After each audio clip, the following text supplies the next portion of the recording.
menyalakan audionya gitu. Kalau misalnya teman-teman cek di partisipan atau biasanya kalau nggak ada logo mic-nya, nggak ada logo mic-nya, itu berarti belum menyalakan audio gitu.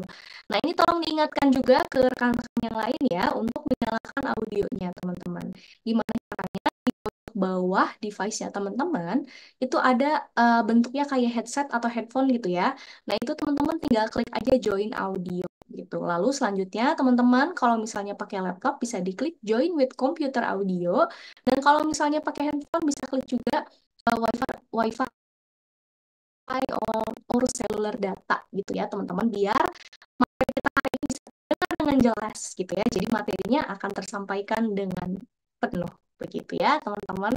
Nah ini jadi jangan lupa nih kalau misalnya ada rekan-rekannya yang lain yang mungkin audionya belum nyala, boleh banget ya untuk diingatkan gitu. Jangan lupa diingatkan juga di grupnya masing-masing ya. Siapa tahu ada yang ini kok suaranya nggak ada ya gitu. Ternyata belum menghubungkan audionya ke Zoom kita begitu ya. Oke, boleh next Kak. Nah, teman-teman jangan lupa ya untuk mendokumentasikan keseruan kegiatan kita di hari ini. Nah, teman-teman boleh bikin story, bikin reels, bikin postingan juga boleh banget. Dan jangan lupa untuk tag di Instagram ya. Ada tiga, @ruangpeduli_org, lalu @skillacademy, dan @pelatihan.vokasi. Nah, selain membagikan keseruan kegiatan kita, hari ini kita tuh cukup sedikit spesial nih teman-teman. Kenapa? Karena nanti aku akan memberikan pengumuman terkait post-test dan ada juga challenge yang menarik, teman-teman. Begitu ya. Oke, boleh next kakak. Oke nih. Jadi, karena sudah lumayan banyak nih teman-teman ya, untuk seminar Green Job minggu ketiga, webinar ketiga kita nih, tentang mengenal praktik keberlanjutan dunia kerja akan dimulai setelah lagu berikut.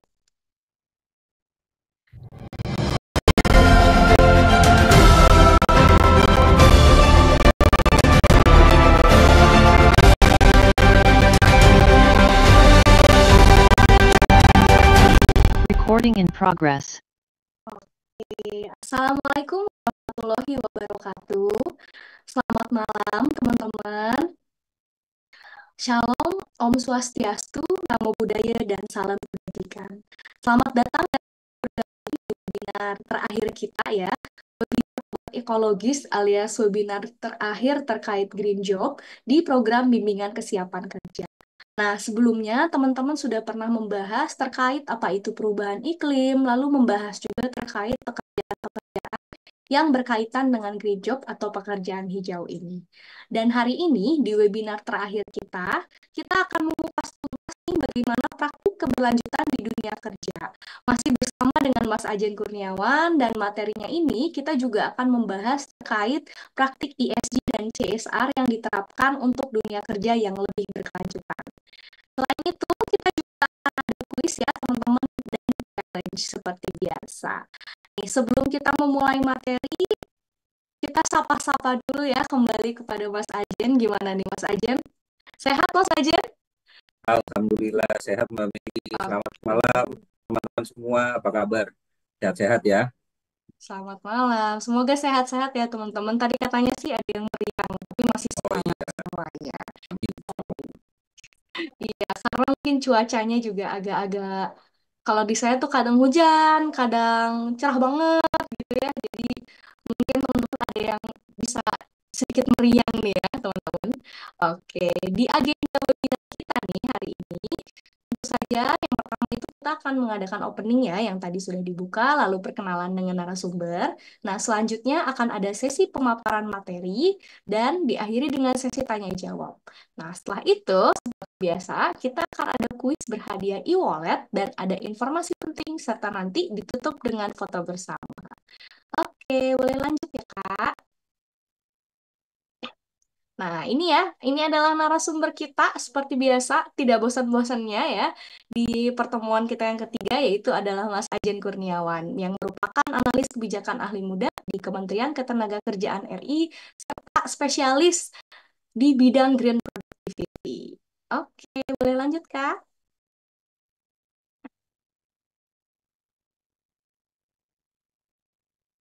Nah, karena kita udah banyak banget dan udah lama banget kenalan sama Mas Ajen ya.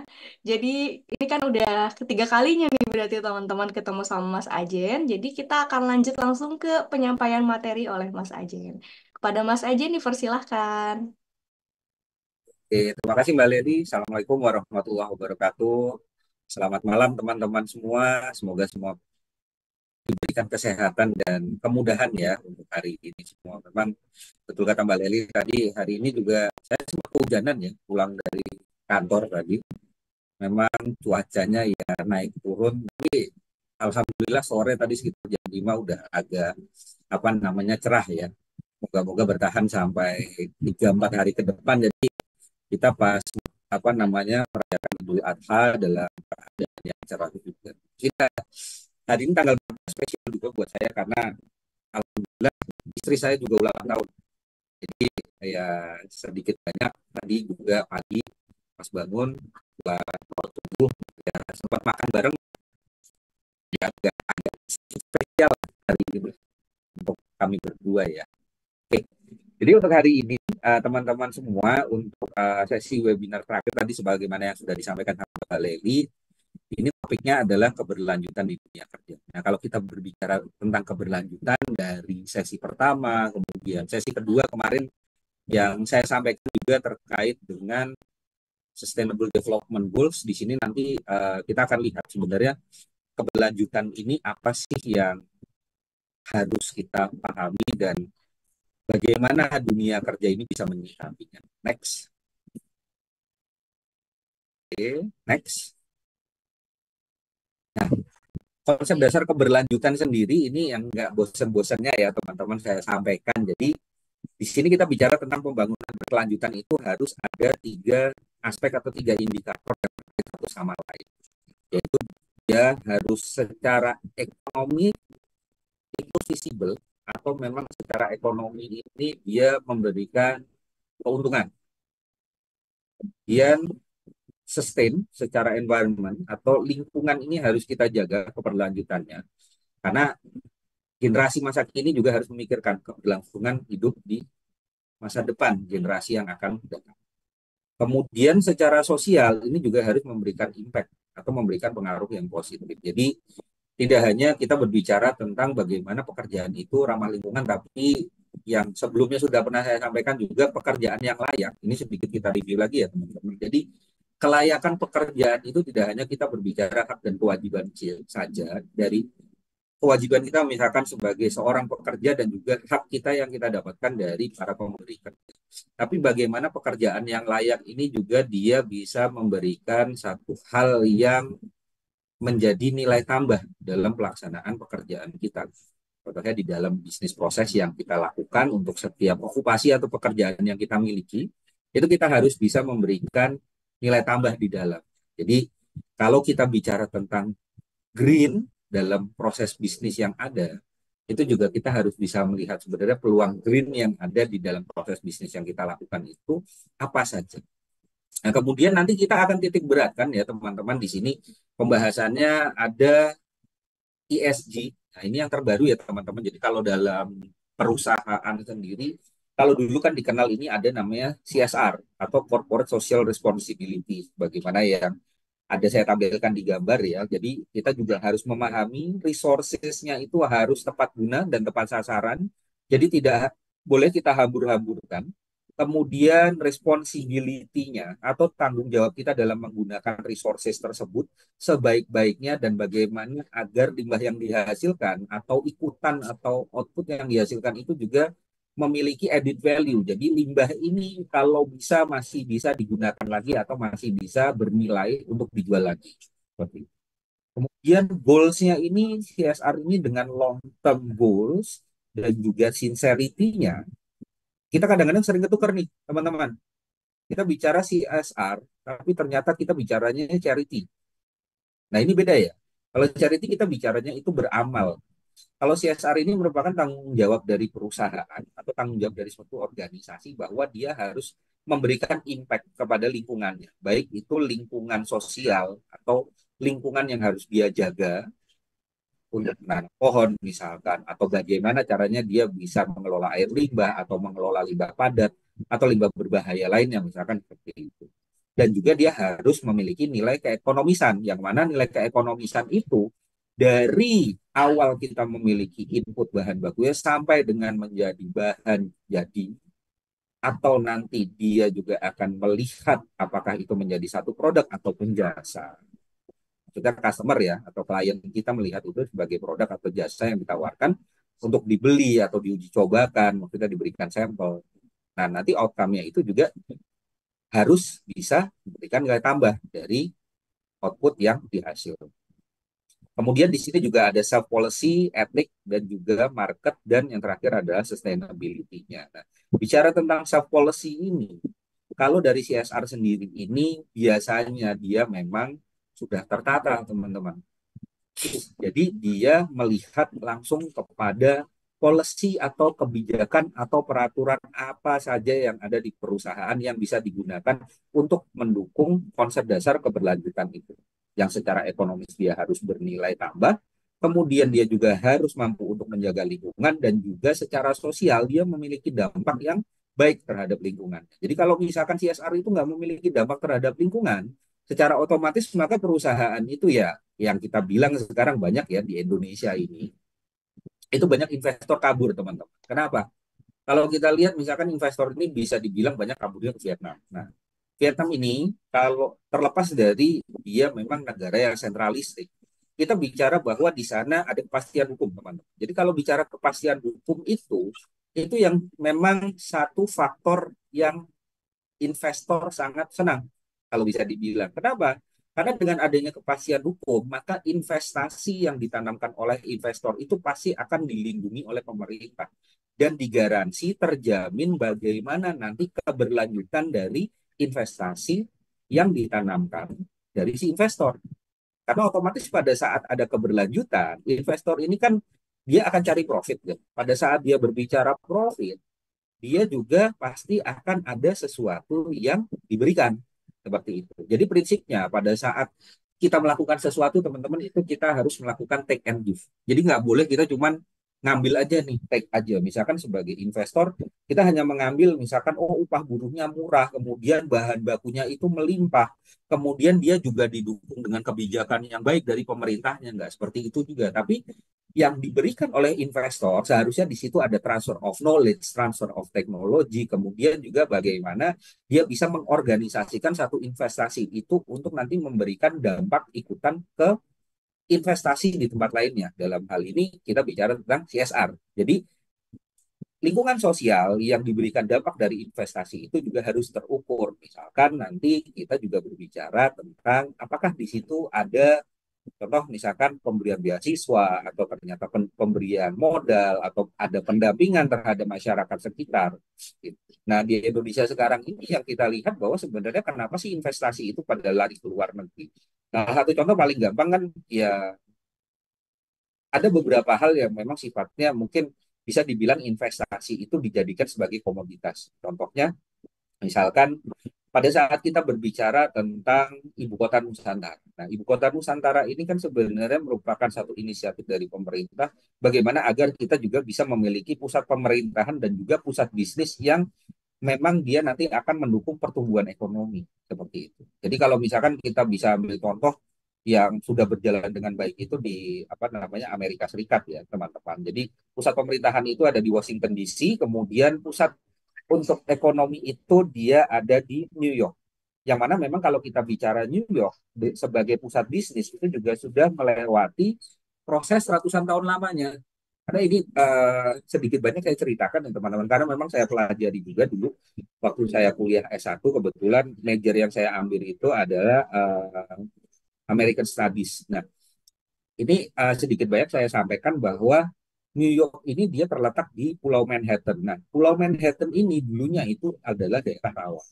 Nah, pada saat daerah rawa-rawa itu dikeringkan, kemudian dia tumbuh menjadi pusat bisnis, kemudian ada perang sipil Amerika di abad ke-19, sampai kembali lagi itu menjadi satu pusat bisnis, itu yang namanya Washington DC itu tidak diutak-atik sebagai pusat pemerintahan. Dan memang mereka sudah menyadari bahwa yang namanya pusat bisnis dengan pusat pemerintahan itu harus terpisah. Kenapa? Karena Dikhawatirkan nanti akan ada konflik of interest kalau misalkan pusat bisnis dengan pusat pemerintahan itu bergabung menjadi satu. Seperti itu. Nah, bicara kembali lagi kita investasi. Nah, investasinya ini kan kita berbicara bahwa sebenarnya satu hal terlepas dari nanti ibu kota Nusantara ini akan menjadi smart city yang pasti dalam perkembangannya ini membutuhkan waktu, tetapi di situ juga ada satu inisiatif kita berbicara tentang satu hal yang green. Terlepas dari fungsi teknologi yang memang secara besar-besaran diinjeksikan untuk mengembangkan satu wilayah baru. Sebagai contoh, kalau misalkan kita berbicara tentang fungsi teknologi yang sudah saya sampaikan sebelumnya bahwa di sini kalau kita berbicara tentang artificial intelligence atau kecerdasan buatan, itu banyak sekali sebenarnya pengembangan teknologi yang berasal dari adanya pandemi. Nah, salah satu contohnya adalah platform meeting online yang sekarang kita gunakan ini. Ya. Nah, ini kan juga sebenarnya termasuk kecerdasan buatan. Kenapa? Kalau teman-teman yang kita semua sudah familiar dengan penggunaan platform meeting online ini. Di sini kita juga bisa menggunakan whiteboard. Kemudian kita bisa memberikan notes. Kemudian di situ ada feature chat. Kemudian kita juga bisa share screen untuk menampilkan presentasi-presentasi kita. Seperti itu. Ini kan juga termasuk kecerdasan buatan yang mana memang membantu kita untuk bisa memberikan satu nilai tambah. Nah, ini adalah satu proses yang sebenarnya green juga.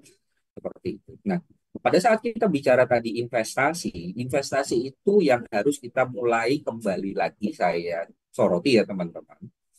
Kita harus mulai tetap dari people-nya. Kebanyakan sekarang, mohon maaf ya teman-teman ya, ini kita kalau berbicara tentang hak dan kewajiban, baik kita yang mengerjakan sesuatu ataupun dari si pemberi kerja yang memang dia harus membayarkan hak kita. Ini kebanyakan people kita sendiri yang bekerja, kemudian yang berinovasi, memberikan banyak hal yang memang itu menjadi katakan keuntungan buat perusahaan, itu belum tentu kita dianggap aset. Kenapa? Karena kewajiban, karena hak dari perusahaan sendiri belum tentu diberikan secara full. Contohnya misalkan memang kita sudah mendapatkan gaji atau salary dari perusahaan yang dibayarkan pada waktu-waktu tertentu, misalkan di awal bulan ataupun di akhir bulan, tergantung dari perusahaan bisa memberikan pada termin waktu tersebut. Nah, tapi di satu sisi juga apabila kita memiliki satu kebutuhan untuk peningkatan jenjang karir contohnya, di situ seharusnya ada karir path atau jalur karir yang dibangun oleh perusahaan. Itu yang pertama.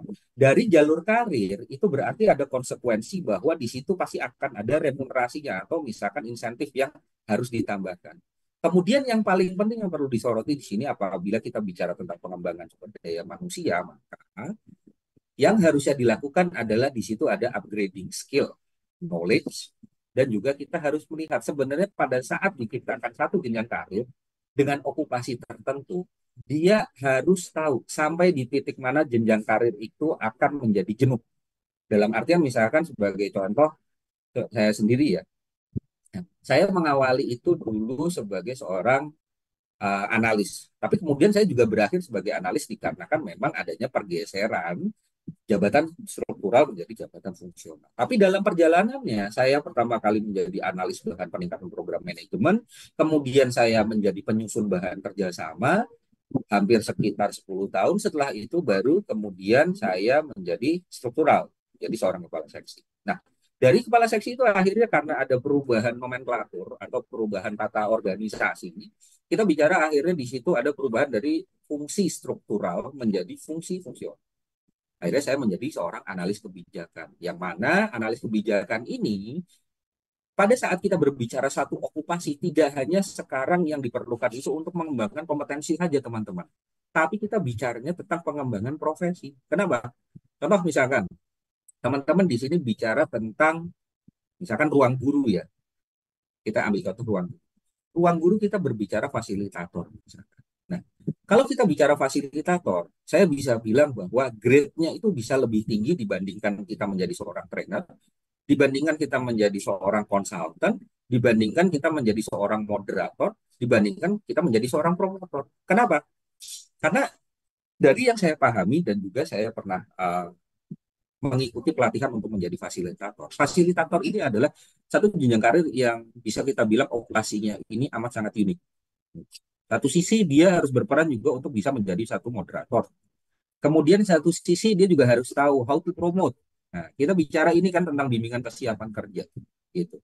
Mbak Leli, Meli, kemudian Mas Sadam, dan juga kemarin ada Mbak Putri juga, mereka berlaku sebagai fasilitator dan juga fasilitator teman-teman lainnya di masing-masing grup ini memang adalah orang-orang yang luar biasa saya akui. Karena menjadi fasilitator itu amat sangat tidak mudah.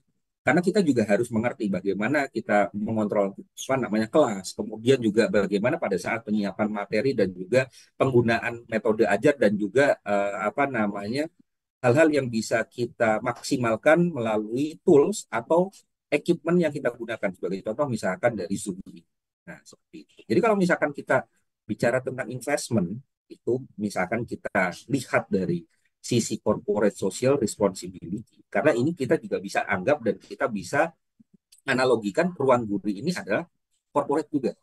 Dan melalui banyak hal yang dilakukan pelatihannya, kemudian juga ada asistensi, kemudian ada juga bimbingan kesiapan kerja seperti ini. Ini juga merupakan satu mix and match di mana yang bisa kita lihat goalsnya nanti teman-teman setelah mendapatkan bimbingan kesiapan kerja ini menjadi individu-individu atau persona yang sudah siap untuk menghadapi dunia kerja. Saya belum bilang bahwa teman-teman sudah siap kerja. Belum tentu juga. Karena yang paling penting adalah kita sudah siap menghadapi dunia kerja di mana kita memahami bahwa dari materi yang diberikan, kemudian juga dari diskusi-diskusi yang sudah kita lakukan, itu akan membuka cakrawala berpikir teman-teman semua ke depannya bahwa kita juga memahami terkait dengan pekerjaan yang ada di dunia ini sekarang, utamanya setelah ada shifting dari akibat pandemi COVID-19, kita harus memahami bahwa bisnis proses yang dihasilkan itulah yang kita harus tahu di mana letak green yang akan kita berikan nilai tambah dari bisnis proses. Nah, kemudian juga di sini kita bicara ESG ya teman-teman.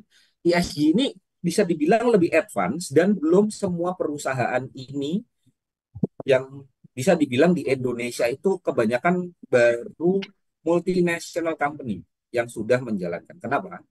Karena kita berbicara tiga faktor, yaitu environmental atau lingkungan, kemudian faktor sosial, dan juga faktor good governance atau tata kelola. Nah, ini memang satu hal yang sangat unik dan bisa dibilang susah-susah gampang ya kalau kita bicarakan. Karena apa?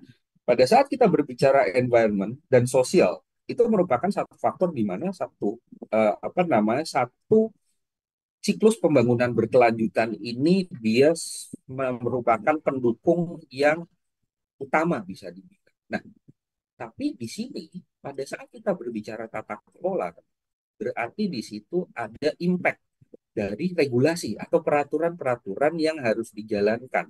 Dan peraturan yang harus dijalankan itu perbedaannya dengan CSR, dia sudah dipatok melalui satu standar. Nah, jadi kita berbicara di sini adanya standar. Kalau standar, saya ingatkan ya teman-teman, dan ini juga saya sharing. Standar itu adalah hal minimum yang harus dicapai. Jadi bukan berarti kita bicara sebagaimana yang kemarin saya sampaikan, kita bicara tentang Green Productivity Specialist, sertifikasi yang saya punya. Bahwa untuk saya mencapai kompetensi atau mendapatkan sertifikasi menjadi seorang Green Productivity Specialist, ada hal-hal yang standar atau minimum requirement atau persyaratan minimal yang harus saya penuhi. Jadi teman-teman nggak perlu khawatir kalau misalkan nanti mengikuti uji kompetensi yang bisa dibilang itu melelahkan. Gitu. Karena kalau by training, kemudian setelah itu diuji dengan segala macam portofolionya yang harus disiapkan, kemudian ada dokumen-dokumen yang harus di-print, kemudian ada yang harus dicek juga oleh asesor, itu melelahkan. Tapi yang teman-teman perlu tanamkan adalah pada saat mengikuti pelatihan sampai dengan nanti di kompetensi itu semua adalah standar minimum atau persyaratan minimum yang harus dipenuhi untuk mendapatkan sertifikasi. Nah, ini kita bicara tata kelola ini kita harus bicara standar. Jadi kita tidak bisa lari dari sesuatu yang sudah ditetapkan dalam regulasi, kemudian hal yang sudah ditetapkan dalam regulasi tersebut pasti akan memiliki konsekuensi Dan dari konsekuensi itu nanti pastinya akan selalu ada peluang perbaikan. Apakah nanti regulasi ini dia akan di-adjust sesuai dengan kebutuhan zaman dalam durasi waktu tertentu, ataupun ternyata karena regulasi ini sudah obsolete dalam jangka waktu tertentu, bisa jadi 1-2 tahun saja, itu dia nanti bisa hilang dan digantikan dengan regulasi lainnya. Contohnya misalkan kalau kita bicara tentang undang-undang cipta kerja ya teman-teman. Itu kan dibilang bahwa itu sebenarnya undang-undang sapu jagat. Jadi dari investasi, kemudian bagaimana bicara tenaga kerjanya, kemudian bagaimana bicara social protection, kemudian bicara environmental protection, kemudian berbicara bagaimana pembangunan dan peningkatan ekonomi. Nah, tapi dalam perjalanannya pada saat penyusunan satu regulasi di situ pasti akan ada yang namanya dinamika. Nah, dinamika ini yang seharusnya juga bisa dikontrol melalui kajian akademik atau kemudian studi ke lapangan dan hal-hal lainnya untuk mendapatkan yang namanya respon dari masyarakat. Bagaimana sebenarnya agar good governance atau tata kelola yang baik ini juga bisa disampaikan dengan baik, impact-nya kepada masyarakat apa, dan pemerintah sebagai seorang regulator itu juga bisa menjaga marwahnya dan juga bagaimana masyarakat ini nanti akan bisa memahami sebenarnya dari tata kelola yang baik itu kedua belah pihak itu mendapatkan manfaat. Next. Oke. Okay. Nah, Sustainable Development Goals atau kita bilang sebagai pembangunan berkelanjutan, itu teman-teman kita memiliki 17 pilar di dalam. Dan ini sudah dikeluarkan oleh PBB, yaitu ada 17 pilar dari pilar satu tanpa kemiskinan, kemudian yang kedua tanpa kelaparan, yang ketiga adalah kehidupan sehat dan sejahtera, yang keempat adalah pendidikan berkualitas, yang kelima kesetaraan gender, yang keenam air bersih dan sanitasi yang layak, yang ketujuh adalah energi bersih dan terjangkau, yang kedelapan adalah pekerjaan layak dan pertumbuhan ekonomi, yang kesembilan adalah industri, inovasi, dan infrastruktur, yang kesepuluh adalah berkurangnya kesenjangan, kesebelas adalah kota dan pemukiman yang berkelanjutan, 12 adalah konsumsi dan produksi yang bertanggung jawab, 13 adalah penanganan perubahan iklim, 14 adalah ekosistem lautan, 15 adalah ekosistem daratan, 16 adalah perdamaian, keadilan, dan kelembagaan yang tangguh, dan yang terakhir nomor 17 adalah kemitraan untuk mencapai itu. Dan ini sudah diadopsi dan diadaptasi oleh Indonesia menjadi 4 pilar. Next. Ya, ini adalah 4 pilar tujuan pembangunan berkelanjutan di Indonesia. Yang pertama adalah pilar pembangunan sosial. Kemudian yang kedua adalah pilar pembangunan ekonomi. Yang ketiga adalah pilar pembangunan lingkungan. Dan yang keempat adalah pilar pembangunan hukum dan tata kelola. Jadi teman-teman semua dari 17 tadi, Indonesia ini sudah mengadopsi pilar-pilar pembangunan berkelanjutan ini dan di cluster atau dibagi-bagi lagi menjadi 4 pilar yang barusan saya sebutkan. Kenapa? Karena memang pada dasarnya dari seluruh 17 tujuan pembangunan berkelanjutan tadi, itu memang kita adopsi dan adaptasi oleh PBB itu dari Millennium Development Goals yang pertama.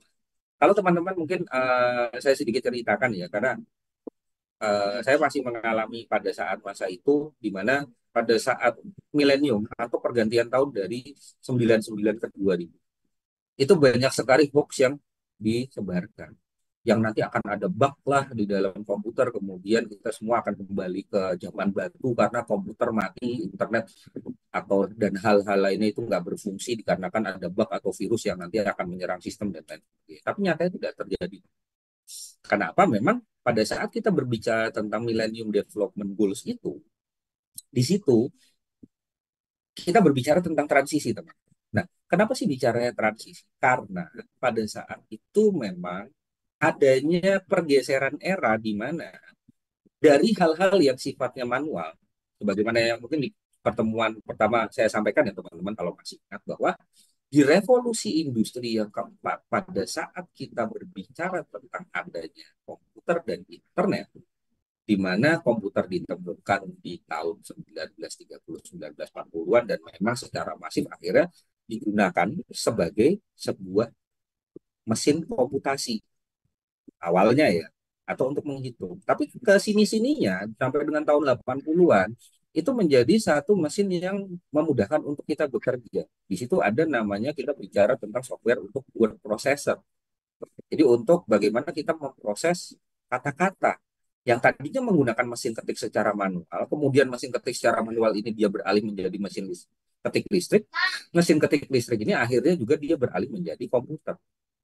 Nah, ini kan menjadi satu shifting ya sebenarnya teman-teman dalam era revolusi industri di mana tiap-tiap tahapannya itu memiliki segmen masing-masing yang penggunaannya itu pasti akan terus ada upgrade atau update di dalam metode penggunaan dari alat tersebut. Nah, kita ini sebagai people atau manusia yang menciptakan alat tersebut juga pasti akan menemukan metodenya. Dan dari metode itu di breakdown lagi atau kita pilah-pilah lagi menjadi strategi yang harus dilakukan. Bagaimana agar kita bisa secara efektif dan efisien menggunakan alat-alat tersebut yang nantinya akan menghasilkan kualitas pekerjaan yang baik yang kita dapat. Next. Nah, sekarang kita bicara tentang pilar pembangunan sosial ya teman. Di sini dalam pilar pembangunan sosial ini ada 5 poin dari pembangunan berkelanjutan yang diadopsi oleh Indonesia. Yang pertama adalah bagaimana kita harus menghapus kemiskinan. Kemudian yang kedua, bagaimana kita mengakhiri kelaparan. Yang ketiga, bagaimana kehidupan kita harus sehat dan sejahtera. Yang keempat adalah pendidikan yang berkualitas harus diberikan. Dan yang terakhir adanya kesetaraan. Dan tujuannya di sini adalah bagaimana hak dasar manusia yang berkualitas itu secara adil dan setara itu harus bisa meningkatkan kesejahteraan. Nah, sebenarnya kalau kita bicara definisi sejahtera itu pasti setiap orang itu akan beda-beda ya teman. Kalau saya pribadi, saya bekerja itu melihat bahwa setiap persona itu memiliki motifnya masing-masing. Dalam pandangan saya, motif yang pertama itu kita pasti akan mencari sesuatu hal yang berbau finansial, uang. Karena apa? Uang ini adalah satu benda untuk memenuhi kebutuhan dasar kita. Beli makan, bayar listrik, beli bensin, beli kuota, dan lain sebagainya. Uang. Motivasi awal adalah kita mencari uang untuk memenuhi kebutuhan dasar. Bahkan seperti yang tadi saya bilang, misalkan kayak beli kuota aja, yang tadinya mungkin itu kebutuhan bisa jadi sekunder atau tersier dulu. Sekarang sudah jadi kebutuhan primer. Karena apa? Sekarang hampir semua dari kita pasti pegang smartphone ya teman-teman. Kita juga sudah sangat familiar dengan platform meeting online. Kita juga memahami adanya banyak kemudahan-kemudahan yang diciptakan oleh internet.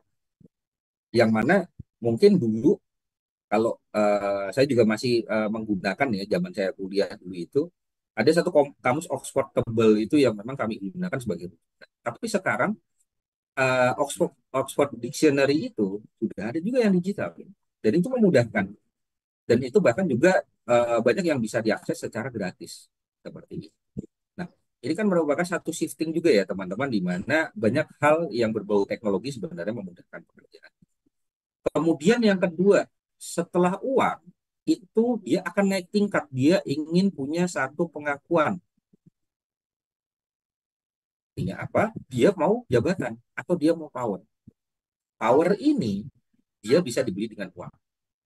Atau bahkan power ini juga dia bisa menggunakan uang untuk membeli orang. Nah, jadi pada saat dia sudah punya power ini, dia cenderung bisa menggunakan powernya untuk menekan orang atau bahkan dia bisa menggunakan power dan uang secara bersamaan untuk membeli apa yang mereka ingin. Dan yang terakhir, tingkatan yang paling tinggi ini adalah mengaktualisasikan diri. Jadi memang sudah lepas semuanya dari bagaimana dia punya jabatan, kemudian uangnya juga sudah cukup dan lain sebagainya. Yang dia lakukan adalah bagaimana dari sisi ilmu, dari sisi pengetahuan dan dari sisi kemampuan itu akan dibagikan kepada orang-orang yang memang membutuhkan. Nah, ini sebenarnya kalau kita bicarakan kan sebenarnya antara kelayakan dengan CSR dan kita bicarakan dengan ESG ini sedikit banyak ada kemiripan karena apa? Kalau sudah sampai pada di tahap aktualisasi diri itu, kebanyakan perusahaan itu nanti mereka juga sudah memahami. Tidak hanya mereka mengalokasikan dananya saja untuk CSR ataupun ESG, Tapi dari impact yang dihasilkan itu mereka juga sudah kalkulasikan ulang. Sebenarnya mereka akan mendapatkan benefit bagaimana, kemudian dalam jangka waktu berapa lama, dan apakah nanti benefit yang didapatkan oleh perusahaan ini bisa meningkatkan brandingnya, bisa meningkatkan penjualannya, bisa juga mendiversifikasi produknya, dan lain sebagainya. Next. Kemudian yang kedua kita bicara tentang pilar pembangunan ekonomi, yang mana di sini kita membicarakan tentang pilar 7, yaitu energi bersih dan terjangkau. Kemudian ada pilar 8, pekerjaan layak dan pertumbuhan ekonomi. Ada pilar 9, industri, inovasi, dan infrastruktur. Pilar 10, berkurangnya kesenjangan. Dan pilar 17, yaitu kemitraan untuk mencapai tujuan. Di mana pilar pertumbuhan ekonomi, pembangunan ekonomi ini, teman-teman, bagaimana agar ekonomi ini bisa tumbuh secara berkualitas. Adanya peluang kerja dan usaha yang berlanjut, banyak inovasinya, kemudian industri juga harus inklusif. Dalam artian inklusif ini kan sebenarnya sudah diatur dalam regulasi bahwa kita harus menerima minimal 3% pekerja difabel untuk bekerja di satu tempat usaha atau perusahaan. Kemudian adanya infrastruktur yang memadai dan juga energi bersih yang terjangkau dan didukung melalui. Nah ini teman-teman sekalian saya juga mau meng-highlight ya, terutama di kemitraan. Karena saat ini teman-teman semua yang ada di ruang guru ini harus sekarang, mulai sekarang, punya mindset bahwa teman-temannya ini adalah mitra kerja yang nanti ke depannya bisa diajak berkolaborasi. Sebagai contoh, misalkan, pada hari ini juga saya sampaikan bahwa ada salah satu rekan saya juga yang kebetulan sedang meneliti tesisnya untuk S2 itu terkait dengan green job dan juga green productivity, dan hari ini sit in dengan kita.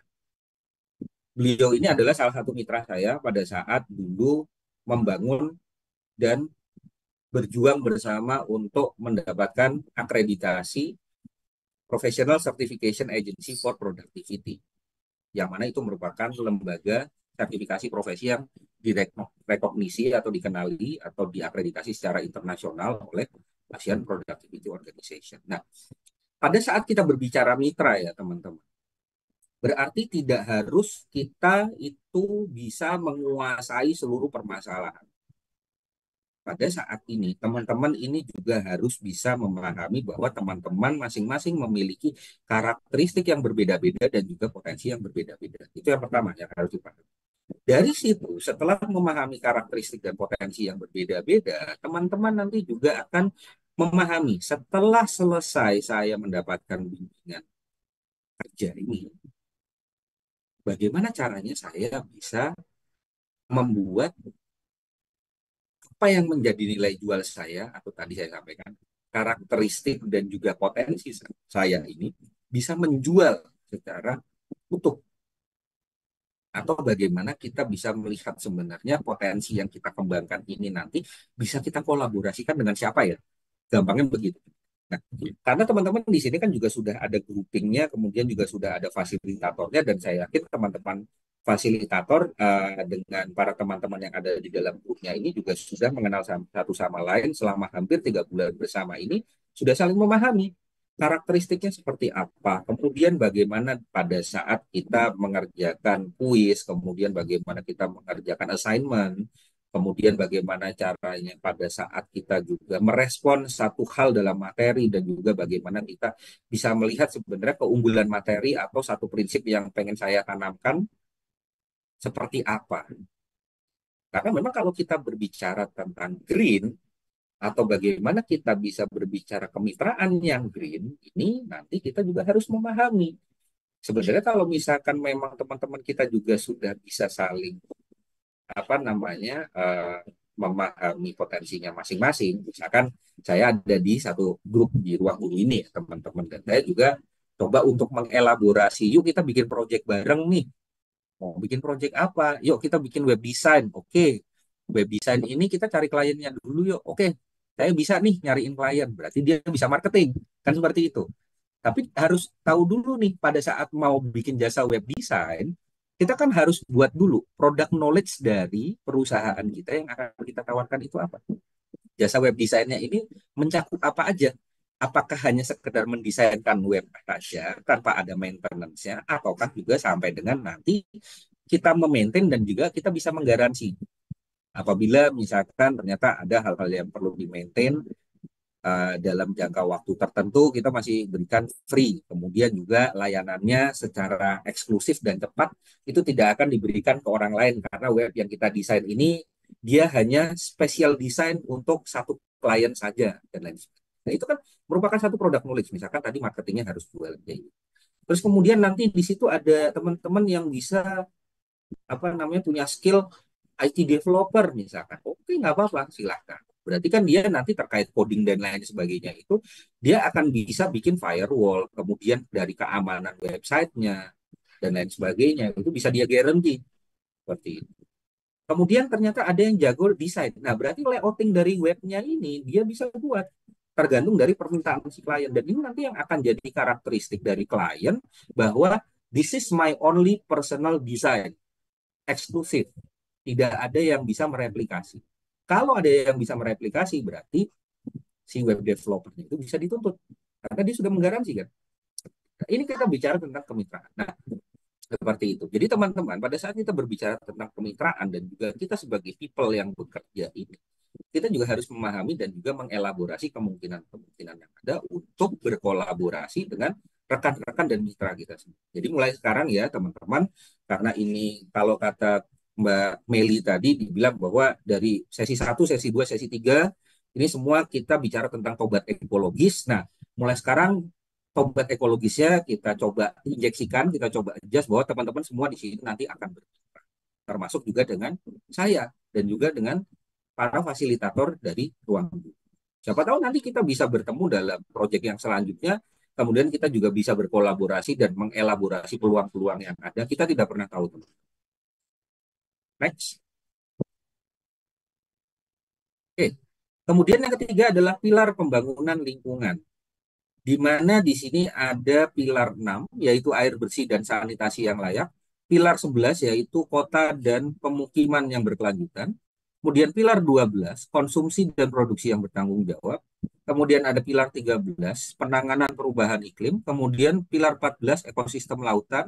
Dan yang ke-15 ini ada pilar ekosistem daratan. Yang mana, teman-teman, tujuannya di sini adalah kita berbicara tentang pengelolaan sumber daya alam dan lingkungan yang berkelanjutan sebagai penyangga seluruh kehidupan. Jadi, dari awal, sesi pertama, sesi kedua berlanjut di sesi ketiga sekarang, itu kita sebagai generasi yang hidup di saat ini harus memikirkan generasi yang ada di masa depan. Karena apa? Kita harus secara bijak menggunakan resources yang ada. Kalau kita bicara resources, berarti sumber daya alam yang ada, kemudian bagaimana kita bisa menciptakan lingkungan yang berkelanjutan dalam artian kita menjaga lingkungan ini dari limbah-limbah yang berbahaya. Mungkin kalau yang sekarang kita lihat ya teman-teman, satu sisi, kalau kita membicarakan tentang sesuatu yang berbau energi terbarukan, itu merupakan satu hal yang wow gitu. Seakan-akan semua orang itu juga kita nanti, oh energi fosil iya pasti tereduksi ya, sebagaimana yang saya sampaikan sebelumnya. Dan nanti kita akan menggunakan energi terbarukan. Tapi pada saat kita berbicara tentang energi terbarukan, nantinya itu juga pasti akan ada penggantinya nanti ke depannya teman. Saat ini mungkin kita belum tahu penggantinya itu apa dari energi-energi terbarukan. Tapi mungkin 10-20 tahun ke depan akan ditemukan metode baru yang lebih canggih, metode baru yang mungkin lebih efektif, kemudian lebih efisien juga, sehingga menghasilkan kualitas energi yang mungkin bahkan reduksi karbon itu bisa ditingkatkan. Jadi emisi karbon yang dilepaskan itu bisa ditekan. Seperti itu. Tapi ini dalam jangka waktu 10-20 tahun ke depan, pastinya akan ada proyeksi-proyeksi baru terkait dengan energi apa saja yang akan dihasilkan. Dan kita juga tidak cuma berbicara tentang energi terbarukan, bahkan mungkin yang saya juga pernah baca dan juga pernah apa namanya saya lihat videonya. Nanti katanya kita manusia ini mau diinjeksikan chip ke dalam diri kita. Jadi kalau misalkan saya mau nelpon nih salah satu teman di sini, misalkan Mas Kemas ya, gitu. Saya cuma tinggal ngebayangin mukanya Mas Kemas gitu, terus habis itu nyambung gitu. Jadi kayak telepati. Oh, Mas Kemas ada di mana nih? Gitu. Terus Mas Kemas menceritakan detail apa namanya lokasinya di mana, langsung tergambar di mata saya. Oh, Mas Kemas ternyata lagi ada di sini. Seperti itu. Nah, jadi kita bicara sebenarnya banyak hal-hal yang apa namanya mungkin karena basic saya juga saya juga senang apa namanya membaca ada namanya dulu itu novel Utopia. Utopia ini dia dikarang di abad ke-19. Itu dia menceritakan tentang satu komunitas masyarakat yang mana secara paradoks itu memang dia sudah memiliki masa depan yang baik sekali, tapi akhirnya tataran itu dihancurkan. Karena apa? Masyarakatnya bosan, pengen mereka cari, aduh gimana sih dulu nenek moyang kita itu.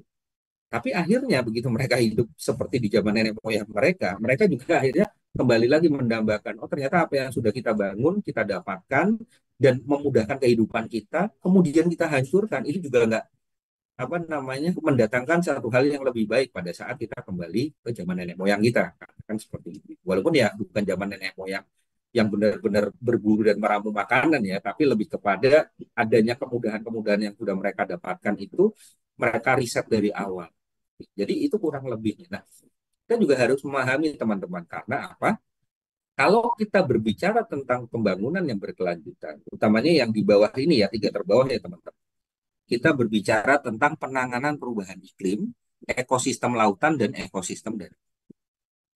Nah, ini merupakan hal-hal yang sangat esensial atau sangat penting yang perlu kita garis bawahi bahwa tiga hal tersebut merupakan sumber daya yang habis pakai kalau tidak bisa kita jaga.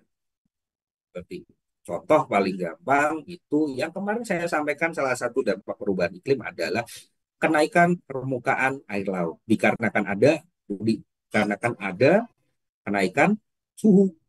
Kenaikan suhu itu diakibatkan oleh adanya sinar ultraviolet yang menerobos masuk ke bumi karena bolongnya lapisan ozon. Seperti itu. Dan ini mengakibatkan ekosistem lautan pasti akan tercemar. Kenapa? Dengan kenaikan permukaan air laut, otomatis biota-biota laut yang ada ini akan terganggu keseimbangan ekologisnya. Yang sebagaimana saya ceritakan sebelumnya, kita ini sebenarnya semuanya sudah hidup dalam satu siklus rantai makanan. Yang mana apabila salah satu dari rantai tersebut hilang, otomatis akan mengganggu keseimbangan ekologis. Seperti itu. Banyak yang paling gampang itu kalau untuk pertanian itu ada beberapa serangga-serangga yang sebenarnya bisa dia juga menjadi satu predator atau paling gampangnya dulu itu saya bisa ambil satu peristiwa itu di Cina namanya revolusi kebudayaan di mana di tahun 55 sampai dengan pertengahan tahun 60-an mungkin sekitar tahun 62 atau 63 itu ada satu kebijakan dari pimpinan tertingginya mereka berburu burung pipit. Nah, burung pipit ini adalah burung yang merupakan salah satu apa namanya pemakan hama di rantai makanan itu yang memang dia dibutuhkan untuk memakan hama warang di padi. Tapi diburu tuh sama pemerintah, sama masyarakat pada saat itu. Karena memang pemerintah juga ngasih insentif ya pada saat mereka berburu. Akibatnya apa? Terjadi penurunan besar-besaran populasi burung pipit. Terjadi apa akhirnya teman-teman? Kelaparan selama periode revolusi modern. Banyak yang meninggal karena ya nggak cukup makanan. Bisa dibayangkan pada saat itu Cina sendiri merupakan negara yang memiliki populasi terbesar di dunia pada zaman. Eh, karena burung pipit dibasmi, populasinya berkurang sepertiganya. Tapi ya tetap masih jadi pemilik populasi terbanyak di dunia. Itu salah satu contohnya.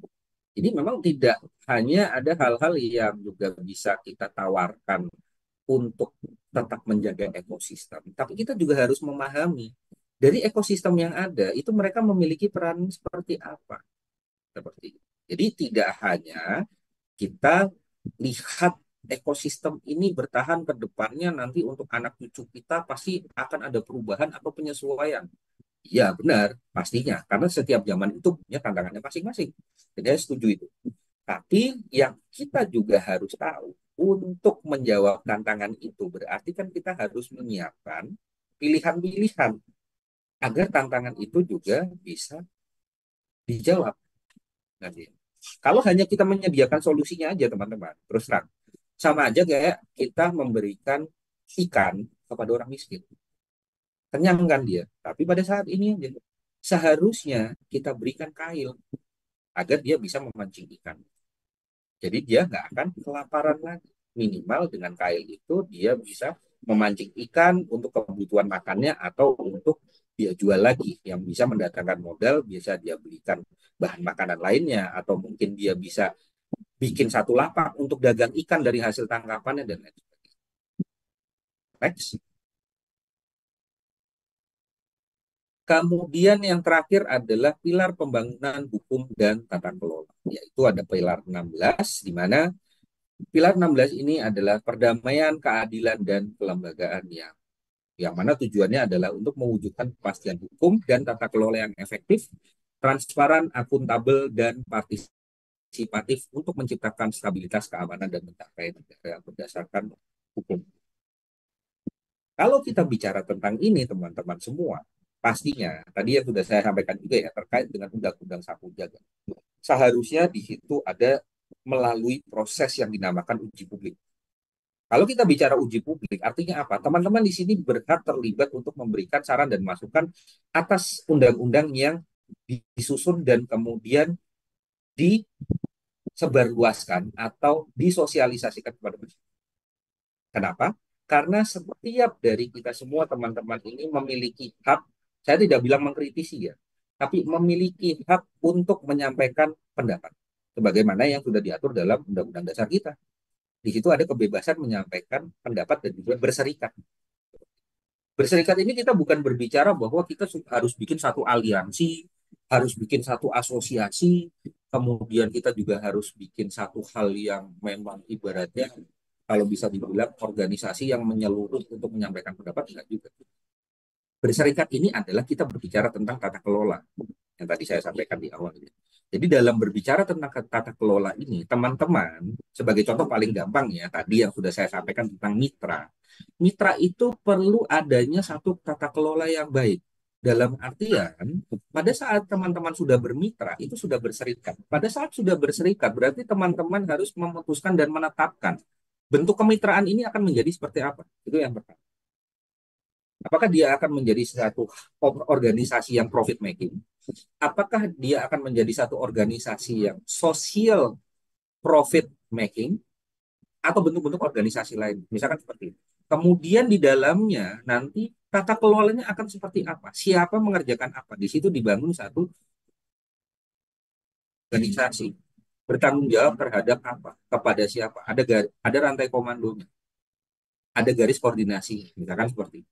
Kemudian dari situ barulah nanti akan ada hak dan kewajiban yang harus dijalankan oleh si mitra-mitra ini. Misalkan ternyata pola kemitraan ini kita membutuhkan injeksi dana. Oke, ada yang nyari proposal, pendanaan. Oke, mungkin disuntik dana dari masing-masing mitra. Sekian persen nanti ditetapkan dana dari mitra, katakan sebagai pemegang saham. Kemudian sisanya adalah kita coba untuk tarik dana-dana dari luar untuk kita putar lagi operasional kita nanti menghasilkan apa, ada sharing yang kita berikan kepada mitra-mitra. Misalkan seperti itu. Nah, dan ini yang kita sebut dengan tata kelola. Karena apa? Negara ini atau satu organisasi, atau yang paling gampang deh, saya cerita tentang keluarga saya.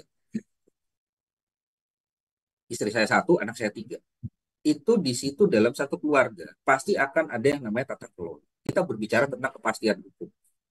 Saya sebagai kepala keluarga harus memberikan kepastian hukum juga yang jelas kepada istri dan anak saya.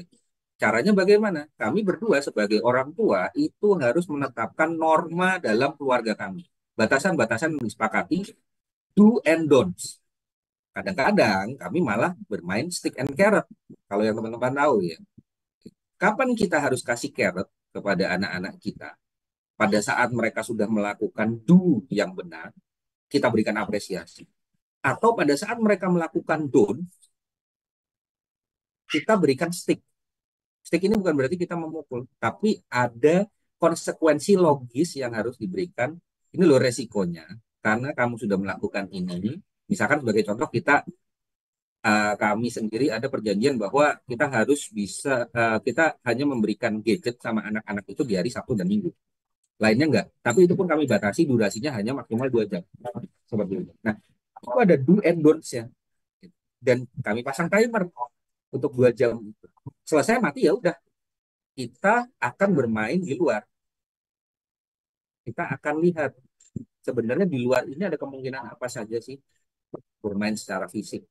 Mau main bola, mau kita sepedaan, mau kita jalan kaki bareng-bareng, dan sebagainya. Nah, itu adalah yang disebut dengan tata kelola. Jadi di situ ada hukum, ada norma yang berlaku. Nah, itu dibilang simbolisme reward and punishment. Yes, betul sekali. Tapi kalau dalam keluarga ya kita juga pastinya akan apa namanya, ibaratnya kita memahami bahwa dari orang tua kita masing-masing juga pasti ada beberapa pola asuh, pola didik juga yang secara tidak langsung itu sudah mendarah daging. Dan uh, ini saya mungkin sedikit out of topic ya, tapi saya mau sharing cerita aja bahwa karena secara psikologis itu pasti tiap anak ini memiliki karakteristik yang berbeda, dan yang kebanyakan dilakukan itu sekarang adalah orang tua itu masih sifatnya dia menitipkan cita-citanya sama anak. Belum tentu dia berusaha untuk memahami bahwa sebenarnya dengan karakteristik anak yang berbeda-beda dia akan punya jalannya masing-masing. Nah, ini yang sebenarnya juga disebut dengan tata kelola, di mana yang harus dibangun dalam apa namanya satu keluarga. Kita juga terbiasa untuk mengungkapkan pendapat, tapi yang juga ini saya garis bawahi ya teman-teman ya, terutama dimanapun kita berada, di satu organisasi, di satu forum publik, dimanapun itu, pada saat kita mengungkapkan pendapat, kalau kita berbicara berdasarkan kepastian hukum ataupun norma atau prosedur yang berlaku atau tata cara dalam mengungkapkan pendapat dimanapun kita berada, satu hal yang paling penting teman-teman, jangan asbun ngomong doang, tapi kita nggak tahu reasoning di balik apa yang kita sampaikan itu apa. Untuk menanggapi satu persoalan, untuk menanggapi satu isu. Seperti itu. Karena apabila kita tidak memahami reasoning atau alasan di balik satu pernyataan yang kita lontarkan, itu akan menjadi blunder buat kita. Dan itu biasanya kita akan dilihat sebagai orang yang, oh ternyata kamu ini ya hanya sekedar menghangatkan suasana aja ya. Seperti itu. Next.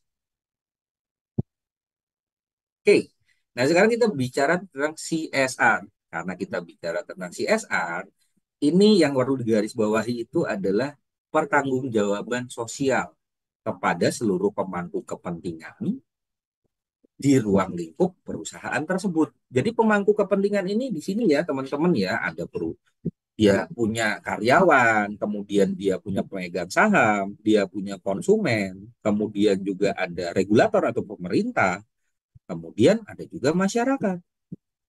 Jadi dengan adanya pertanggungjawaban sosial ini, perusahaan itu harus bisa memberikan manfaat kepada pihak yang ada di dalam dan di sekitar perusahaannya dengan melakukan satu program yang bermanfaat. Nah, kalau ada yang di dalam, kalau ada yang di sekitar, atau kita bisa bilang di luar, berarti CSR ini kita berbicara satu hal yang sifatnya internal dan eksternal, yang mana mereka saling mengelaborasi kemungkinan-kemungkinan yang ada untuk membesarkan perusahaan. Sebagai contoh, misalkan, siapa yang nggak kenal dengan, ya kita bisa bilang sekarang ini banyak e-commerce ya. Ada toko hijau, ada toko oranye, ada dulu toko merah, ya. Kita bisa gitu. Jadi e-commerce ini, kalau misalkan kita bicara tentang CSR-nya, itu sebenarnya sudah banyak sekali. Terlepas dari memang bentuk digitalisasi yang mereka lakukan itu juga membawa impact yang tidak apa namanya tidak sedikit juga ya kepada, wah ada keranjang kuning. Nah ini benar nih, keranjang kuning baru di TikTok, saya lupa. Makasih Mas Duhemi udah diingetin, karena anak saya pemain TikTok juga nih. Gitu. Cuman saya masih jarang belanja di TikTok. Gitu. Saya masih termasuk agak sedikit old school ya, masih banyak di toko hijau atau toko oranye mostly. Nah, terus hal tersebut yang kalau kita bicarakan tentang digitalisasi itu juga terkait dengan bagaimana mereka sudah melakukan satu proses bisnis yang green. Karena satu proses bisnis yang green ini sudah banyak mendatangkan keuntungan mereka dengan cara mereka bisa berkolaborasi dengan ratusan mungkin bahkan ribuan seller yang ada di dalam e-commerce mereka. Otomatis mereka juga pasti akan memberikan banyak CSR kepada seller-seller yang utamanya ya, seperti itu. Dan seller-seller ini juga pasti nanti akan memberikan impact yang baik kepada para share. Di mana seller-seller ini kan juga mereka kan nggak butuh storage, kemudian juga mereka ya cuma modalnya HP, mereka punya akun, kuota banyak, terus kemudian sinyal oke, ya sudah go ahead. Mereka bisa jualan kapan aja, di mana aja, yang penting menghasilkan. Dan bentuk CSR-nya apa, teman-teman? Ini sedikit unik ya, kalau misalkan kita bicara tentang bentuk CSR di e-commerce. Karena sekarang kita lebih familiar dengan sesuatu yang bentuknya, oh ini ada bantuan nih untuk beasiswa, ini ada bantuan nih pembangunan jembatan, oh ini ada bantuan nih terkait dengan renovasi rumah ibadah dan lain sebagainya. Ya itu benar bentuk CSR. Tapi kalau kita bicara e-commerce, yang paling penting itu kan sebenarnya promosinya. Toh misalkan banyak kan diskon di tanggal-tanggal tertentu, yang tanggal-tanggal cantik dan lain sebagainya. Itu kan sebenarnya bentuk promo CSR kepada sellernya. Kalau teman-teman belum sadari ya, itu adalah bentuk CSR sebenarnya. Kenapa? Karena dengan mereka banyak selling di tanggal-tanggal tertentu, diskon gede-gedean, at least ya oke. Memang secara garis besar ya nggak semua seller akan untung. Terus kemudian ada yang diskon dalam durasi waktu tertentu nih, flash sale ya kita bisa bilang. Wih, ngeri banget kan? Itu bentuk CSR teman-teman. Karena apa? Mereka expanding market. Dengan expanding market, otomatis ya sisi negatifnya adalah ya kadang-kadang kita bisa bilang seller ini bunuh-bunuhan juga. Tapi satu sisi seller ini juga akan mendapatkan keuntungan bahwa dia secara tidak langsung dibesarkan oleh e-commerce-nya. Itulah bentuk CSR. Nah ini kan satu hal yang sebenarnya unik ya kalau misalkan ada yang bisa ngangkat topik ini mungkin untuk jadi naskah akademik atau misalkan satu hal yang memang sifatnya apa namanya kajian yang bisa nanti mungkin menjadi bahan kebijakan itu amat sangat menarik sekali. Karena apa? Sekarang era disrupsi ini kita membutuhkan sesuatu yang out of the box, yang mana tidak lagi kita berbicara bahwa kita akan melakukan sesuatu itu selalu sama pola bisnisnya, dan polanya juga harus diubah. Yang dulunya mungkin kita berbicaranya top down gitu, dari atas ke bawah. Harus sekarang kita melihat bottom up. Sebenarnya yang ada di akar rumput ini mereka kebutuhannya apa. Kemudian dari kebutuhan itu nanti kita juga harus bisa mapping.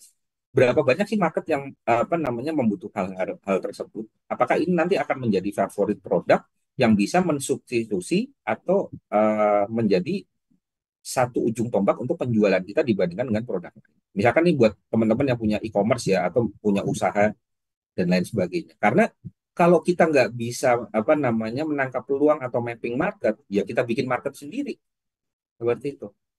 Tapi memang bikin market sendiri ini ya kalau orang kalau saya bilang itu ya bonek aja ya, bondo nekat gitu.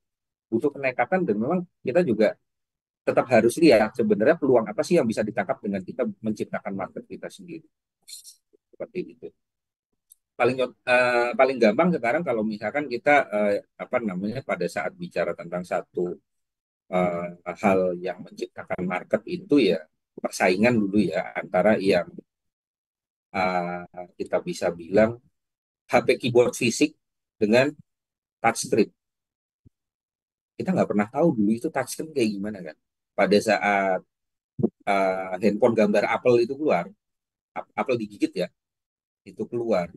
Kan orang masih bertanya-tanya. Karena waktu itu kan yang pakai keyboard fisik itu kan masih merajai seperti itu. Tapi pada saat kemudian lama-lama ya itu bisa dibilang bahwa mereka kalah karena tidak berubah ya seperti itu. Karena merasa sudah merajai, kemudian ke depannya nanti kita akan bisa apa namanya terus bertahan dengan inovasi-inovasi yang diciptakan. Pada saat itu kan terkenal HP monokromik, polifonik dan lain sebagainya. Ternyata ada yang namanya OS, Operation System. Wow, itu yang membunuh semuanya. Karena nggak pernah tahu tuh kita ternyata, wah ada inovasi kayak gitu ya, yang bisa menghubungkan dunia jadi nyaris tanpa batas. Ya tadinya internet mungkin itu cuman berapa kilobyte, terus kemudian jadi sekarang berapa megabyte kecepatan dan lain sebagainya. Termasuk sampai sekarang kan akhirnya sudah ada jaringan 5G seperti itu. Yang tadinya 1G, 2G, 3G, 4G, 5G. Nggak tahu nanti sisinya seperti apa. Dan memang itulah yang kita bisa bilang adanya inovasi-inovasi. Yang itu sebenarnya juga merupakan satu hal yang kita nggak sangka-sangka kan. Ternyata bahwa yang tadinya pemain besar merajai tiba-tiba tumbang tanpa ada yang tahu. Ini suara saya hilang, apa sudah bisa didengarkan lagi teman-teman? Mohon maaf. Kalau di saya aman Pak dari tadi. Ah, Jelas oke, kok. iya. Baik, Sudah baik, Pak, ya. sudah Pak. Ya, makasih. Aman, Pak. Aman, Oke, aman, aman. ya, terima kasih. Next. Nah, ini tadi ya, teman saya bilang ada model-model pelaksanaannya. Ada keterlibatan langsung dengan memberi bantuan kepada masyarakat. Jadi mereka udah punya spare dana atau uang yang mereka sudah cadangkan, itu dari keuntungan perusahaan, mereka bagi-bagikan nih, seperti itu. Bisa jadi itu diberikan bantuan untuk renovasi rumah ibadah, renovasi jembatan, kemudian membangun sumur, dan lain sebagainya. Tapi yang jelas itu juga diberikan secara berkala juga bisa. Contohnya misalkan paket sembako, kemudian paket hari raya. Kemudian yang kedua melalui yayasan atau organisasi sosial. Jadi pendirian yayasan oleh perusahaan untuk menyalurkan CSR kepada masyarakat. Nah, ini banyak bentuknya ya teman-teman ya, karena beberapa perusahaan multinasional juga sudah biasanya mereka memiliki yayasan-yayasan sebagai pihak ketiga yang mana akan mengelola keuntungan dari perusahaan tersebut untuk dikembalikan lagi kepada masyarakat sebagai bentuk CSR mereka. Karena apa? Perusahaan itu memahami dan menyadari bahwa kalau mereka di dalam bisa mengupgrade dan mengupdate kemampuan dari orang-orang yang bekerja kepada mereka. Pemenuhan hak dari pekerjanya untuk tetap mempertahankan loyalitas juga bisa dijaga. Kemudian dari jenjang karir yang ditawarkan itu juga akan menimbulkan impact yang baik dan nanti akan menjaga karyawan atau pekerja sebagai aset. Tapi kalau berbicara kepada orang-orang yang ada di luar perusahaan, berarti kita juga harus memahami lingkungan sosial yang terbentuk di sekitar perusahaan itu juga pasti akan sedikit banyak memiliki norma-norma dari perusahaan tersebut. Sebagai contoh misalkan, kalau kita berbicara di kawasan industri, banyak pabrik. Berarti yang banyak dibutuhkan di situ juga selain pabrik adalah zona perumahan. Zona perumahan ini banyak teman-teman bentuknya. Bisa berupa dia kos-kosan, bisa dia berupa rumah bedeng atau kontrakan, bisa juga dia berupa memang area komplek perumahan dan lain sebagainya. Tapi itu juga pasti akan punya normanya sendiri-sendiri. Dikarenakan apa? Di situ pasti akan ada leveling atau segregasi atau pemisahan. Kita bisa bilang dari pertama itu status sosialnya. Status sosial ini dipengaruhi dari apa? Pendapatan misalkan. Jadi kalau misalkan yang rumah kos-kosan, bedeng, atau misalkan tadi ada kontrakan, atau ada zona perumahan, itu pasti bervariasi tingkat pendapatannya. Itu yang pertama. Kemudian yang kedua, latar belakang pendidikannya juga variatif. Karena apa? Itu juga yang akan berpengaruh terhadap okupasinya. Nah, ini yang akan selalu terus dipantau dan dibantu oleh perusahaan. Bagaimana si karyawan mereka juga tinggal kemudian membutuhkan apa, terus dalam jangka waktu tertentu, ini mungkin anak-anaknya bisa diberikan beasiswa atau bantuan pendanaan untuk sekolah. Gitu. Nah, ini merupakan salah satu bentuk dari CSR juga ya teman-teman, bisa melalui yayasan atau organisasi sosial. Karena dana yang dikelola oleh organisasi atau yayasan sosial tersebut itu merupakan dana keuntungan dari perusahaan yang memang sudah dicadangkan untuk keperluan CSR. Kemudian yang ketiga ini menjalin kemitraan, yaitu kemitraan dengan lembaga yang memiliki fokus di bidang sosial. Banyak ya teman-teman ini lembaga yang memang punya fokus di bidang sosial. Salah satunya kita bisa bicara tentang Palang Merah Indonesia. Nah, kalau bicara tentang Palang Merah Indonesia, berarti kan di situ banyak kita bisa bilang ada aktivitas donor darah, kemudian ada pengecekan darah, kemudian juga ada bank darah, yang mana memang pada saat menjalin kemitraan dengan PMI, berarti otomatis si perusahaan ini dia juga menyalurkan pendanaannya kepada PMI dalam rangka meningkatkan kapasitas dan kapabilitas baik itu pekerjanya ataupun juga manajemennya ataupun pemangku kepentingan internal yang terlibat atau pemangku kepentingan eksternal yang memang nanti juga akan dibina oleh si Palang Merah Indonesia ini. Misalkan ada relawan, mereka karena mendapatkan apa namanya dana CSR berarti relawan ini bisa berbayar, mereka bisa dijamin makannya, mereka bisa dijamin transportnya. Tapi bukan berarti yang namanya relawan ini berbayar itu terus punya gaji tetap ya teman-teman semua, enggak. Kalau yang punya gaji tetap itu namanya karyawan, bukan relawan. Kemudian yang keempat adalah bergabung dengan konsorsium. Gimana caranya kita bisa melakukan kerjasama antar perusahaan. Jadi kalau misalkan saya pengusaha, teman-teman juga pengusaha, nah kita kerjasama nih, bangun satu konsorsium atau bagaimana kita bisa bekerja untuk melakukan proyek sosial yang bertujuan untuk mensejahterakan. Dan ini sudah banyak sekali ya bentuknya sebenarnya teman-teman. Karena apa? Proyek sosial itu kita tidak hanya berbicara terhadap sesuatu yang terlihat saja, misalkan bangun bendungan, bangun rumah ibadah, bangun apa namanya fasilitas sosial, fasilitas umum dan lain sebagainya, enggak juga. Justru banyak juga yang tadi saya sampaikan.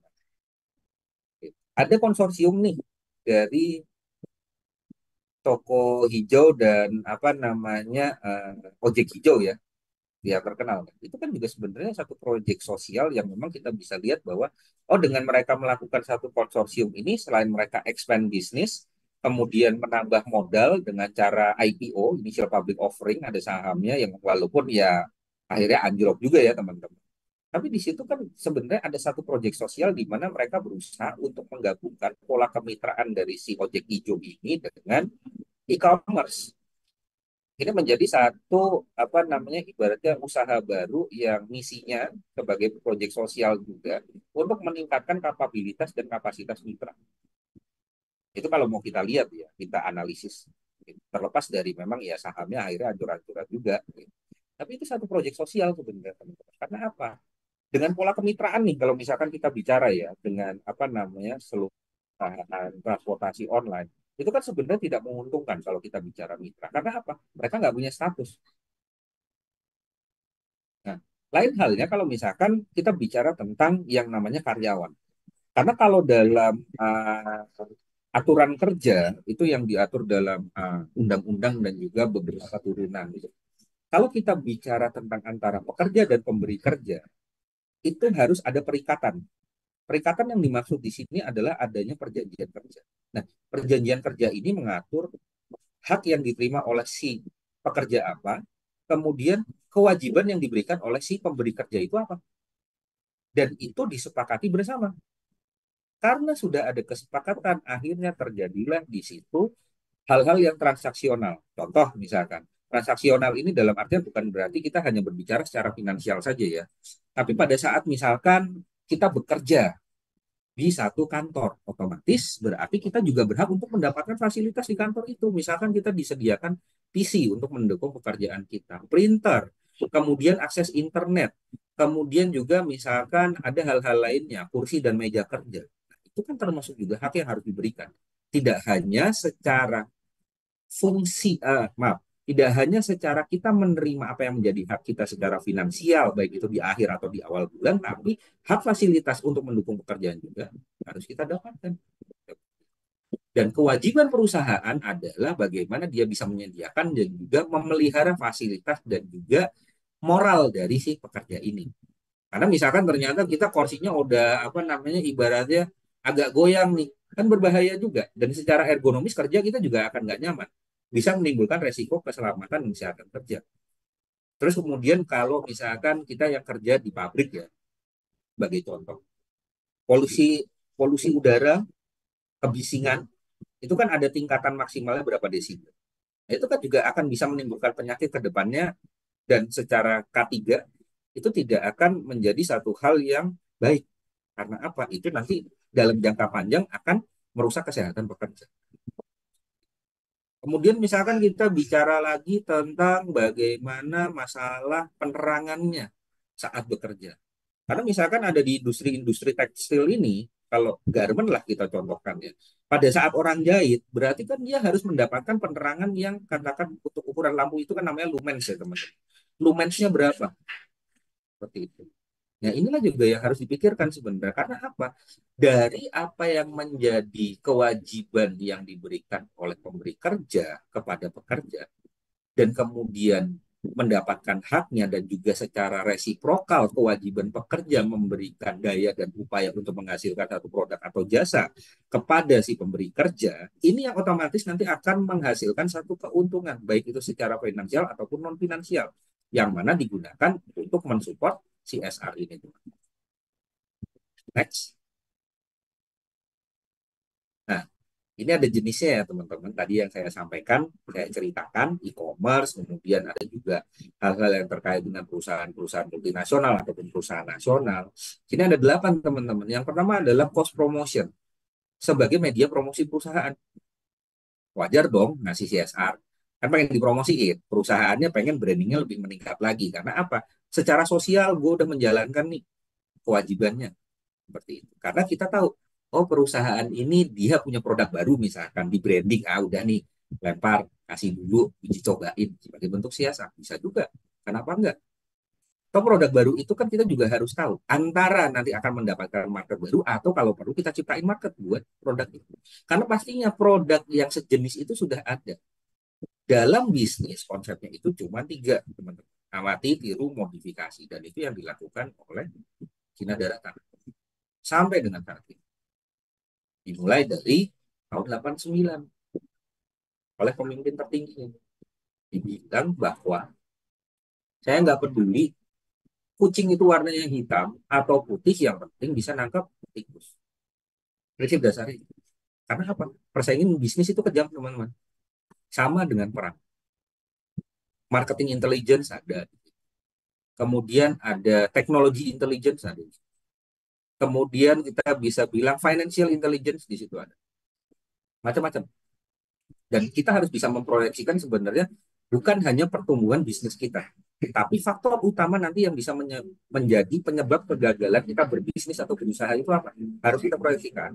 Dan kita lihat sebenarnya solusi-solusi apa yang bisa kita alokasikan untuk itu dan nanti bagaimana itu bisa kita jadikan sebagai prioritas untuk mereduksi kegagalan bisnis kita di masa depan. Kemudian yang kedua ada cost related marketing. Jadi komitmen untuk memberikan sejumlah keuntungan dari hasil. Nah, ini udah clear ya teman-teman ya. Karena pastinya kalau dari keuntungan penjualan itu akan disisihkan untuk menjadi siasat perusahaan yang dibagikan. Bisa berupa paket sembako, bisa berupa uang tunai, bisa berupa hal-hal lainnya. Seperti itu. Dan ini juga dia merupakan fokus kepada produk tertentu.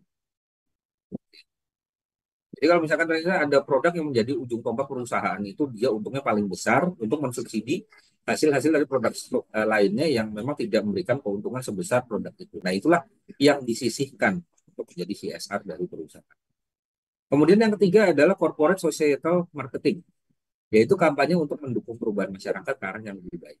Nah ini kan karena sifatnya dia kampanye sosial atau social campaign, itu juga dia banyak biasanya menggandeng organisasi sosial lainnya yang mana mereka si organisasi sosial lainnya ini dia sudah memahami karakteristik masyarakat seperti apa, kemudian sudah di mapping kira-kira kebutuhan CSR yang perlu diberikan itu apa, ataukah mungkin CSR itu berbentuk pendampingan dalam rangka menjembatani kebutuhan masyarakat dengan bagaimana perusahaan ini bisa memberikan impact yang terbaik melalui CSR kepada masyarakat di sekitarnya.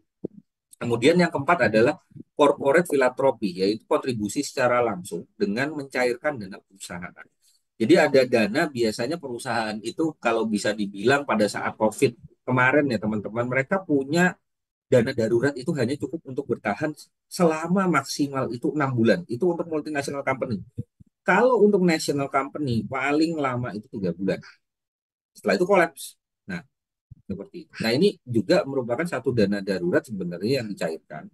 Tidak hanya dari keuntungan penjualan aja ya teman-teman. Karena untuk CSR ini bisa jadi, contoh misalkan, kalau di sekitar perusahaan itu terjadi tanah longsor, ada banjir, ada hal-hal yang sifatnya memang dia ya bisa dibilang out of the box ya, ada musibah lah kita bisa bilang. Nah, itu kan perusahaan juga mencairkan ada dana daruratnya. Karena apa? Pasti perusahaan juga punya karyawan yang tinggal di sekitar wilayah situ dan terdampak. Tidak hanya dari keuntungannya saja yang diberikan melalui CSR seperti bantuan sembako dan lain sebagainya, tapi dana darurat ini juga pasti akan diberikan sebagai bantuan, misalkan bantuan untuk dana perumahan atau misalkan dana darurat untuk sekian apa namanya minggu ke depan mereka harus membeli apa dan lain sebagainya gitu.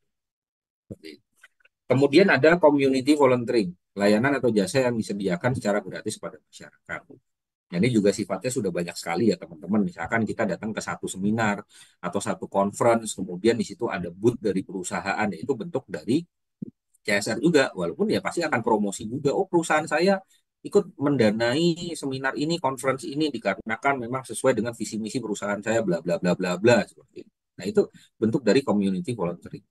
Kemudian yang keenam, rehabilitasi alam. Ini sama-sama kita kenal ya teman-teman, tanggung jawab dalam menjaga alam. Misalkan contohnya kan banyak ya perusahaan apa namanya kertas di Indonesia yang memang dia juga sudah memiliki HPH atau hak pengelolaan hutan sendiri. Di mana dalam HPH itu salah satu aturan yang tertuang di situ adalah mereka wajib untuk harus mereboisasi wilayah HPH tersebut dalam jangka waktu tertentu agar nanti mereka juga bisa mengembalikan area atau wilayah luasan yang sudah diberikan HPH-nya kepada pemerintah dan memberikan impact kepada masyarakat sekitar. Walaupun kadang-kadang ya kalau kita bisa bilang reboisasi itu kan pasti nanti akan mengakibatkan banjir. Itulah ikutannya.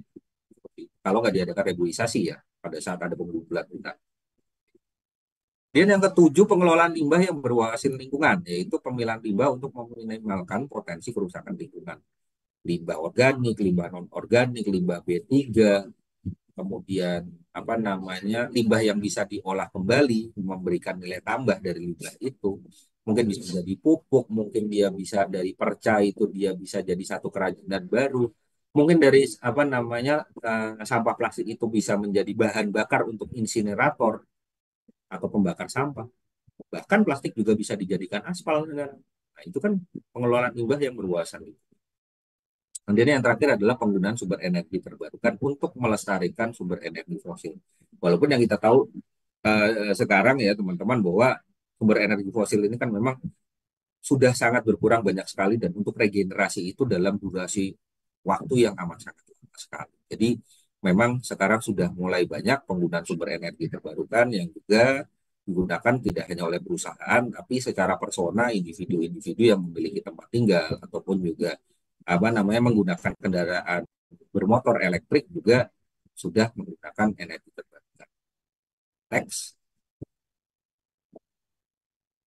Nah, ini ada contoh pekerjaan hijaunya ya teman-teman. Kalau misalkan kita bicara cost promotion, itu kita bisa bicara tentang sosial media spesialis.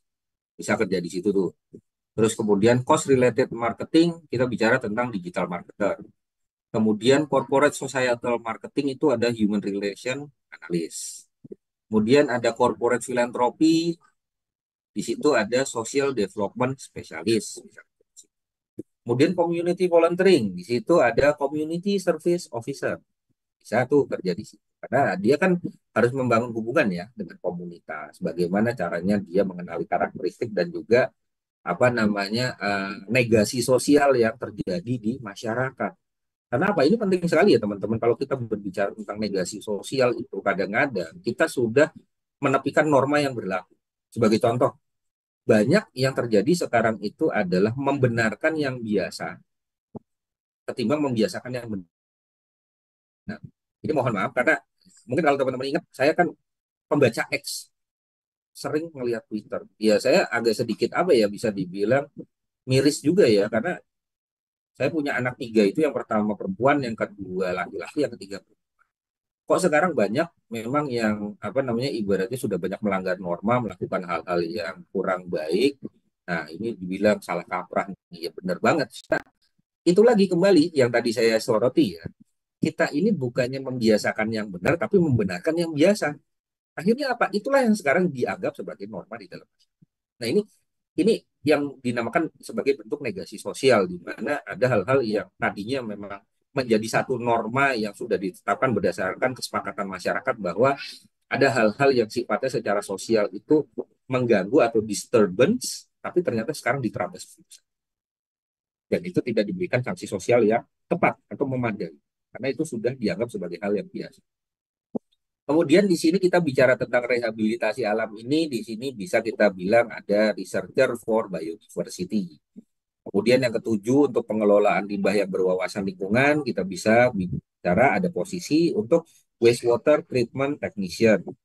Kemudian untuk penggunaan sumber energi terbarukan, di sini ada technician untuk solar photovoltaik. Nah ini adalah contoh-contoh pekerjaan hijau ya teman-teman yang terkait dengan CSR. Karena memang pada saat kita bicara tentang CSR, di mana kalau perusahaan memang dia sudah concern, kita bicara tentang concern dulu ya, dalam artian berarti dia sudah aware atau dia berusaha untuk memahami bahwa ternyata bisnis proses yang mereka lakukan itu adalah bisnis proses yang seharusnya menjadi satu hal yang memberikan nilai tambah atau impact yang berdampak baik kepada sosial, kepada ekologis, dan juga untuk meningkatkan ekonomi yang berkelanjutan.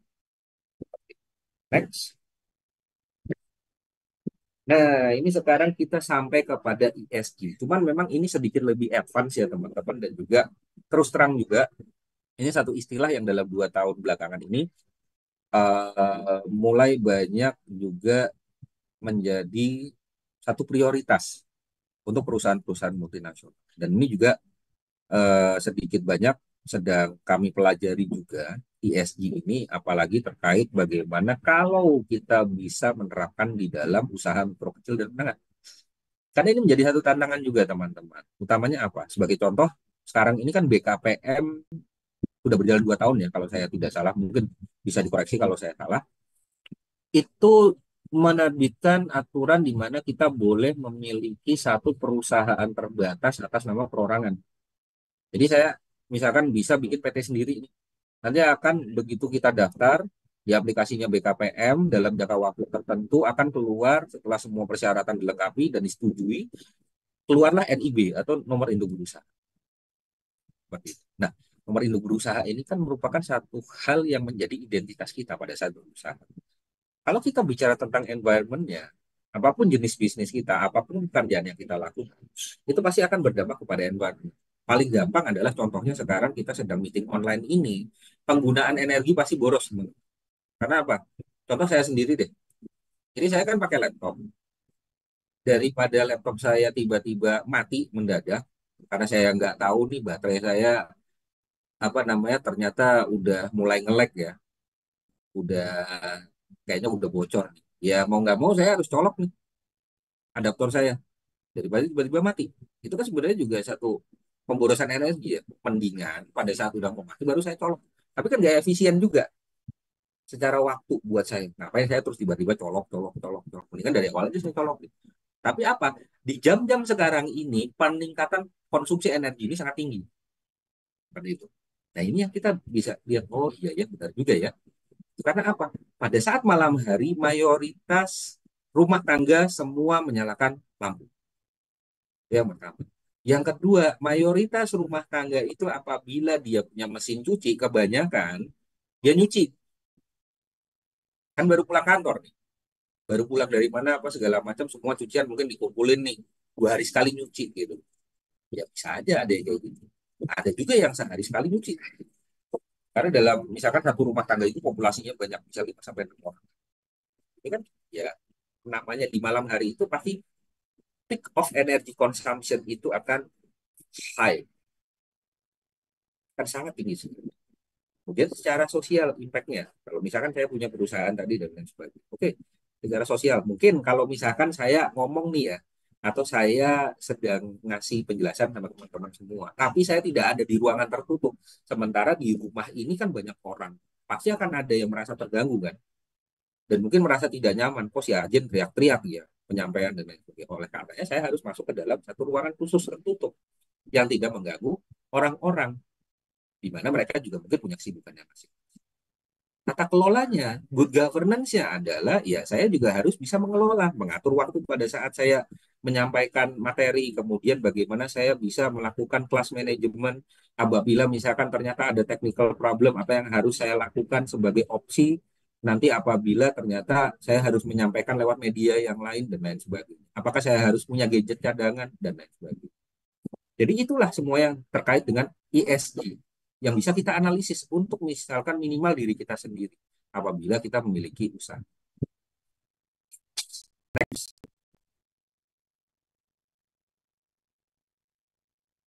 Oke. Nah, ini adalah manfaat penerapan lingkungan sosial dan tata kelola, yaitu kita nanti akan mendapatkan satu pertumbuhan bisnis yang superior, yang mana ini akan menjadi top line growth bagi perusahaan. Top line growth ini adalah bagaimana dia juga bisa menciptakan satu lini bisnis yang produktif, teman-teman. Contohnya apa? Misalkan tadi penjualan itu pasti akan ada produk favorit yang menjadi satu keunggulan dari perusahaan untuk menciptakan profit yang paling tinggi. Ini juga kaitan dengan ESG nantinya. Karena pasti dari situ akan ada efisiensi produksi, teman-teman, di mana pada saat ternyata produk lainnya nggak terlalu menjual, ya akan dikalkulasi ulang, akan diproyeksikan ulang. Sebenarnya kita dengan satu produk yang udah bisa memberikan banyak keuntungan, misalkan 70-75% dari perusahaan bisa survive, kok kita bisa nggak nih kita ada yang kita reduksi, nanti kan otomatis juga dia akan mengurangi cost, di mana cost ini juga akan mengurangi intervensi dari pihak internal. Cost ini yang paling penting, teman-teman. Kalau misalkan bicara profit ya dari perusahaan. Karena apa? Intervensi dari pihak internal itu biasanya satu hal yang paling gampang. Kalau di Indonesia ini kan dia setiap tahun ada yang namanya UMP, UMK, atau kita bisa bicara kenaikan upah. Kenaikan upah itu kan ada yang namanya disebut dengan KHL, teman-teman. Kehidupan hidup layak, yang mana setiap tahunnya indikator dari kebutuhan hidup layak itu selalu bertambah. Baik itu bertambah dari indikatornya ataupun bertambah dari nominal indikatornya. Itu kan juga sebenarnya intervensi dari pihak internal yang mana kita akan melihat nih, oh ternyata kita juga sudah harus meningkatkan produktivitas kalau intervensinya sudah berkurang. Karena apa? Kita tahu nih produksinya sudah efisien, terus nggak ada terlalu banyak intervensi. Akhirnya apa? Bisa diciptakan SOP yang efektif. Kemudian dari proses bisnis yang terjadi itu kita ternyata bisa mengurangi beberapa langkah atau prosedur yang membuat tadinya ada bottleneck atau hambatan-hambatan yang tidak. Akhirnya apa? Karyawannya meningkat nih produktivitasnya. Otomatis kalau karyawannya meningkat produktivitasnya, nomor 5, ada optimasi investasi dan aset. Si karyawan ini karena dia sudah menjadi aset, maka perusahaan berani untuk mengoptimalkan investasinya kepada karyawan. Kasih bonus, kasih insentif, kasih fasilitas lebih. Endingnya apa? Karyawannya loyal. Nggak akan dia pindah ke perusahaan kompetitor. Nggak akan dia dibajak sama headhunter. Nah, karena ESG ini upaya untuk bertahan dalam persaingan bisnis, ada pergeseran nilai mendasar dari dunia bisnis modern yang tidak hanya berorientasi pada penciptaan laba dan menguntungkan segelintir pemegang saham, tapi fokus untuk menciptakan nilai jangka panjang yang dapat dinikmati bersama oleh seluruh. Nah, inilah yang kita bicarakan tentang konsep added value atau nilai tambah. Kalau kita bicara nilai tambah, berarti kita harus memahami bahwa hal tersebut merupakan satu tujuan jangka panjang. Karena nggak mungkin kalau yang namanya nilai tambah ini juga hanya akan bertahan dalam jangka waktu pendek. Pastinya dengan ada nilai tambah, kenapa saya bilang itu bertahan untuk jangka waktu panjang?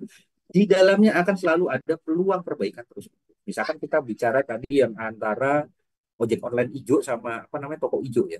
Walaupun sahamnya juga rontok, tapi di situ juga tetap ada valuasinya. Valuasi ini dalam artian mereka sudah punya value kok. Core bisnis mereka ini juga mereka nanti akan berusaha untuk memajukan mitra, walaupun ya kadang-kadang di situ kadang-kadang tidak ada kepastian regulasi yang bisa apa namanya menjadi satu payung hukum besar untuk melindungi skema bisnis seperti itu sampai dengan saat ini ya, mungkin nanti di masa depan akan next. Nah, ini yang terakhir, ini ESG versus CSR. Kalau ESG ini dia fokusnya menguji praktek perusahaan terkait isu lingkungan, sosial, dan tata kelola untuk mengambil keputusan investasi. Jadi investasi itu berdasarkan keputusan yang diambil dari uji tersebut. Kalau CSR, dia punya inisiatif yang fokus untuk membangun atau meningkatkan hubungan baik antara perusahaan dengan konstituen eksternal. Jadi ini bisa dibedakan ya teman-teman. Kalau ESG ini memang dia lebih rigid dan lebih sakit. Kalau CSR ini memang dia lebih dinamis dan dia mengutamakan adanya harmonisasi. Ini kita bicara antar hubungan internal dan eksternal. Kemudian yang kedua, kalau CSR sendiri diawasi oleh seorang manajer. Jadi dari internal ini ada yang mengawasi. bagaimana dana itu diberikan, bagaimana dana ini bisa disebarluaskan menjadi produk apa yang diberikan sebagai bantuan ataupun membantu dalam hal membangun satu apa fasilitas sosial, fasilitas umum atau fasilitas ibadah dan lain sebagainya. Sementara ESG itu mendasarkan kepada regulasi yang berlaku di negara tersebut ataupun secara internasional. Jadi yang tadi saya bilang, ESG ini based on standard. Standard itu adalah minimum requirement atau kebutuhan minimal. Dan itu yang berlaku di satu negara. Pada saat ada regulasi, otomatis ya itu tadi. Ada rewardnya, ada punishment. Kalau mengikuti regulasi, dapat reward. Kalau tidak mengikuti regulasi, kena semprit sama wasit, dapat punishment. Dan untuk CSR, biasanya dia mengikuti standar internasional itu dari ISO 26000. Nah, ISO 26000 ini adalah ISO tentang CSR yang memang mengatur bagaimana jalannya tata kelola si CSR ini harus dilakukan oleh perusahaan. Nah, kalau ESG sendiri itu dia pelaksanaan dan pelaporannya itu merujuk kepada standar-standar yang bisa dijadikan acuan oleh perusahaan secara mandiri. Bisa dia tadi yang dibilang regulasi di negara tersebut, bisa regulasi yang secara internasional itu berlaku juga ISO bisa ditetapkan untuk ESG, atau regulasi lainnya yang merupakan satu ketentuan yang berlaku di perusahaan dan disepakati sebagai tata aturan atau tata kelola yang harus dilaksanakan oleh perusahaan. Bagaimana caranya agar ESG ini bisa diimplementasikan dan juga mendapatkan impact yang baik bagi masyarakat dan juga pemangku kepentingan. Oke, next. Terima kasih teman-teman semua atas perhatiannya dan itu yang bisa saya sampaikan untuk mengantarkan kita ke sesi diskusi dan karena ini yang sesi tobat ekologis terakhir ya tadi kata Mbak Meli, jadi saya harapkan kita bisa lebih menyala nih diskusinya. Terima kasih teman-teman, saya kembalikan pada fasilitator untuk sesi diskusi. Baik, terima kasih banyak ya Mas Anjen atas materinya yang benar-benar daging banget ya. Dari tadi kita udah bahas nih tentang konsep dasarnya seperti apa, lalu pilar-pilarnya juga seperti apa gitu ya. Terus tadi juga kita diingatkan gitu tentang CSR dan ESG gitu. Seperti itu ya teman-teman semua. Nah, untuk selanjutnya kita akan ada sesi tanya jawab nih seperti biasa ya. Nah, tapi karena waktunya ini juga cukup terbatas, maka aku batasi untuk ini yang angkat tangan ada tiga, boleh deh ya, tiga-tiganya ya. Yang pertama boleh Kak Juhaemi dari 11.1 ya. Silahkan Kak. Eh, Halo, selamat malam. Terima kasih atas waktunya. Saya izin bertanya, ya, Pak, Eh, mengen- mengenai materi praktek eh, keberlanjutan di dunia kerja ini. Saya akan bertanya bagaimana perusahaan dapat memanfaatkan ekonomi sirkular sebagai bagian dari strategi ESG ya, mereka untuk mengurangi limbah dan meningkatkan efisien sumber daya. Terima kasih, Pak. Oke, baik. Terima kasih Kak Juhaemi. Mas Ajen, kita mau gabung aja sama pertanyaan selanjutnya atau boleh ya? Oke. Boleh selanjutnya ada Kak Hatta. Kak Hatta dari 11.5 ya kalau nggak salah ya. Iya Kak.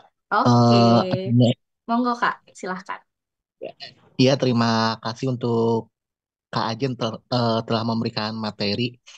Di sini yang saya tanyakan kan tadi di slide PPT-nya itu menjelaskan tentang 17 pilar.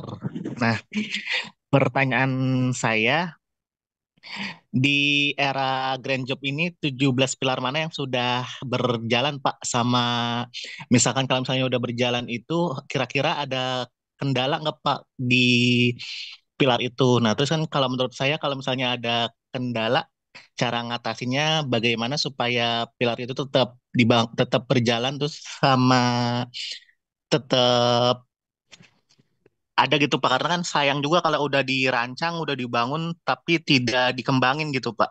Sekian, terima kasih. Oke, baik. Terima kasih Kak Hatta. Sama ini nyambung deh Pak. Ada pertanyaan juga dari kolom chat ya, dari Kak Syahrizal gitu. Ini agak panjang, tapi intinya apakah program CSR ini tuh ada undang-undang yang mengaturnya? Jika ada, itu KPI-nya seperti apa begitu? Dan melihat pilar-pilar sebelumnya, kan mungkin akan sulit ya memenangkan untuk semua pihak gitu, karena pilarnya aja kan udah banyak gitu ya. Walaupun kita sudah tadi mempersingkat jadi 4 gitu, tapi kan tetap saja itu kayaknya kalau bahasa Sundanya nggak bisa tuh apa ngarawu kusiku gitu ya semuanya dikerjain itu kan merupakan suatu hal yang sulit gitu. Nah gitu. Jadi itu kira-kira seperti apa? Apakah memang ataukah memang tantangannya terlalu besar gitu sama kayak tadi pertanyaan dari Kak Hatta ya terkait yang 17 pilar tadi gitu. Kira-kira kendala dan solusinya sampai mana? Oke, udah ada 2 pertanyaan dari teman-teman yang on mic dan satu juga dari yang di kolom chat ya Pak ya. Jadi kira-kira bagaimana nih Pak kalau kita mau menjawab semua pertanyaannya nih pakai jawaban sapu jagat gitu ya?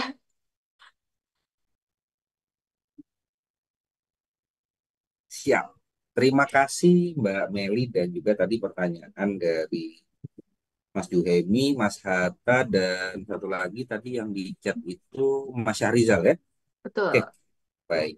Jadi kurang lebih sebenarnya ini kalau kita bicara tentang pertama pemanfaatan ekonomi sirkular ya, teman-teman semua. Jadi kalau kita memahami tentang ekonomi sirkular ini sebenarnya kita tidak hanya berbicara tentang satu prinsip ekonomi yang mana dia mendatangkan keuntungan aja.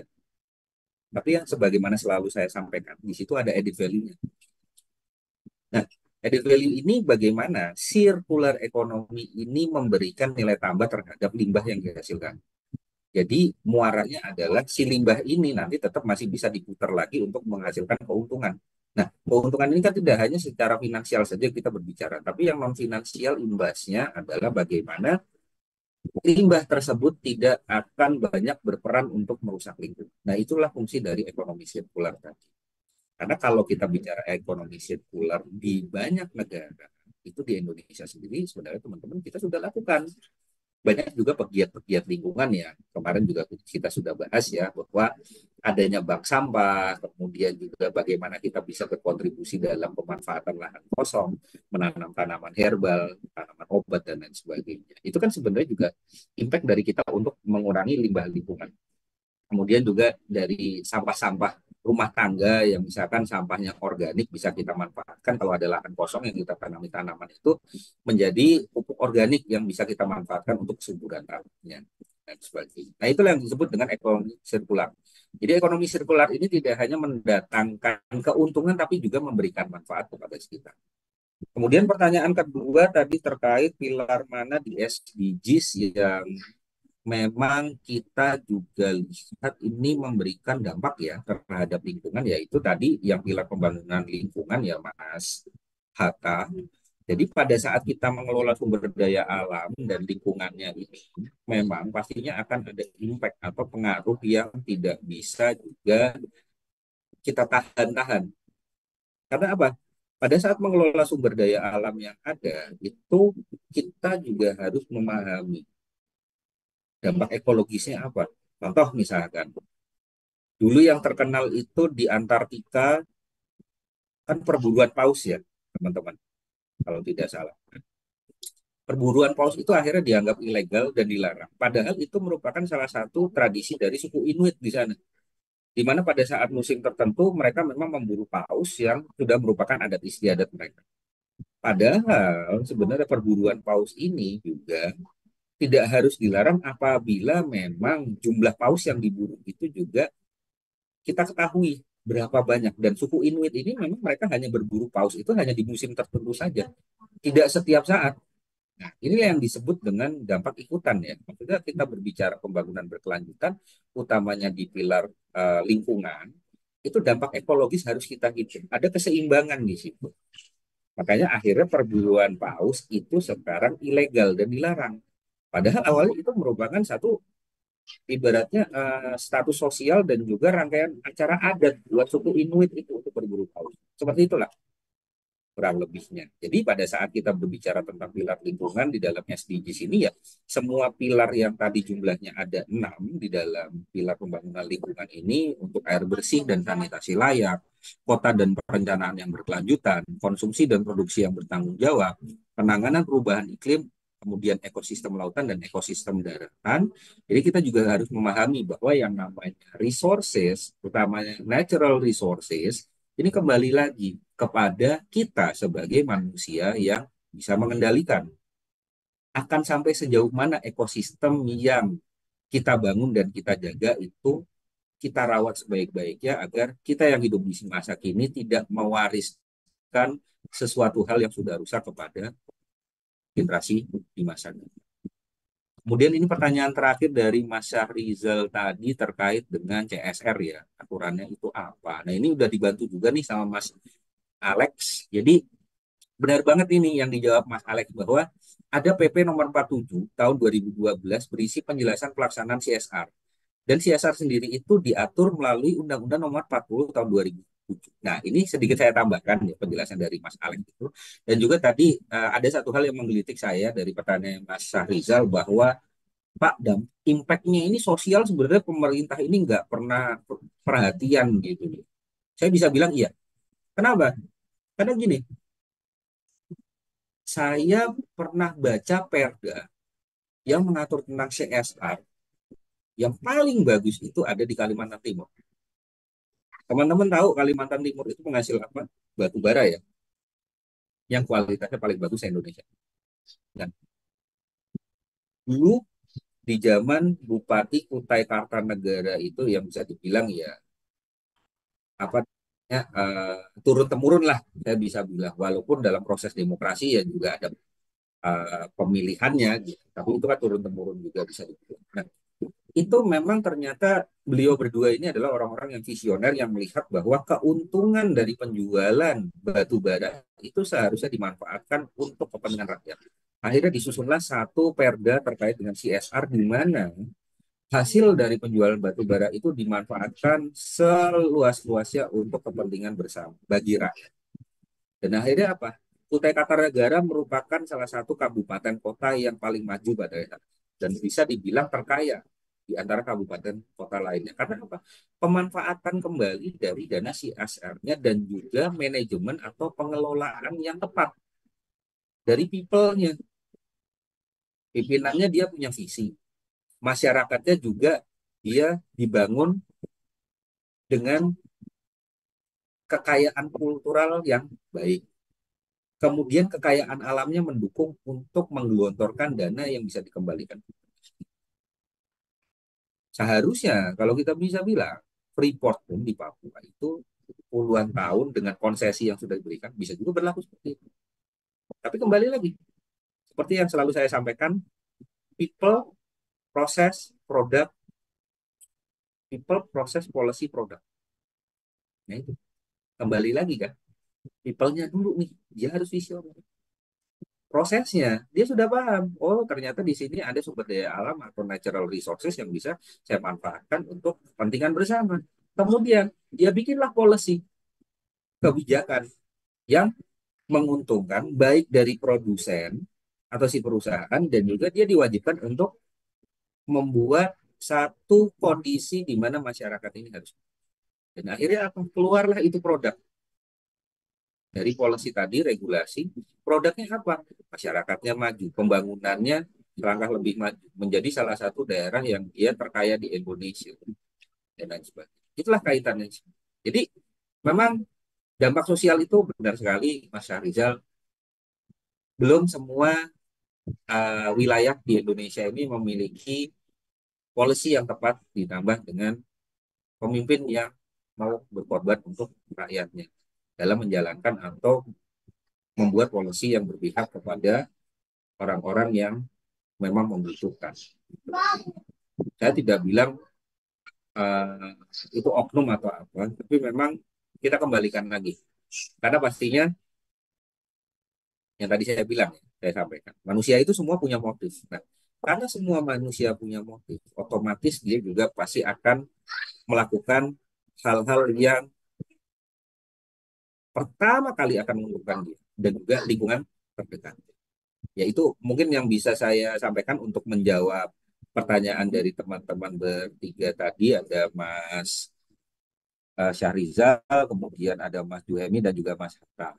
Apabila mungkin nanti ada hal-hal yang masih kurang jelas dan juga mau ditambahkan untuk diskusi lanjutan, bisa di chat kepada saya di Japri, silakan.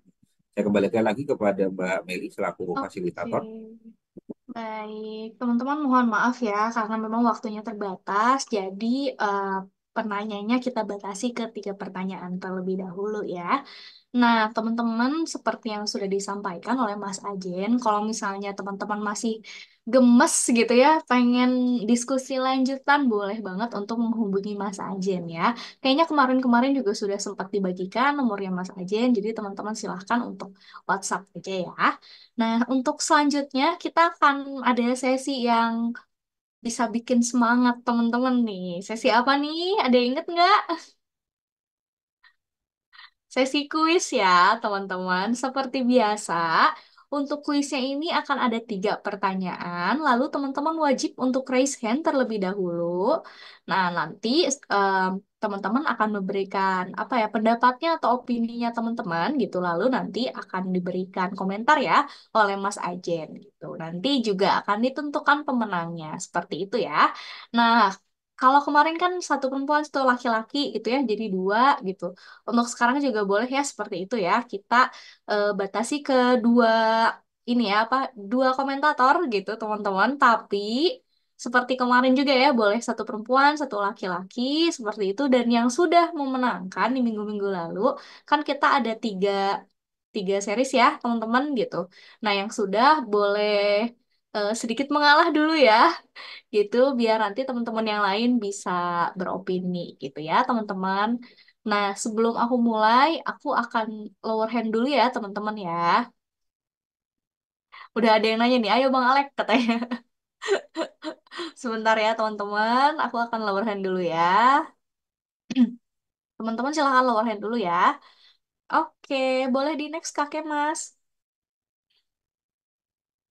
Nah, oke, pertanyaan pertama, materi yang paling menarik dan sangat relevan terhadap kondisi pekerjaan saya saat ini. Nah, oke. Kalau Kak Alex sudah pernah menang atau belum nih, Kak?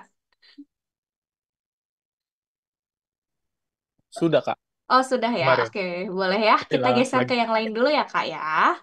Boleh Kak Robian dan Kak Intan Yustia. Oke, boleh Kak Robian terlebih dahulu dari 11.3, silahkan. Baik, terima kasih Mbak atas kesempatan yang telah diberikan kepada saya, juga pemateri dan teman-teman semuanya. Pertanyaannya, materi yang paling menarik dan sangat relevan terhadap kondisi pekerjaan saya saat ini.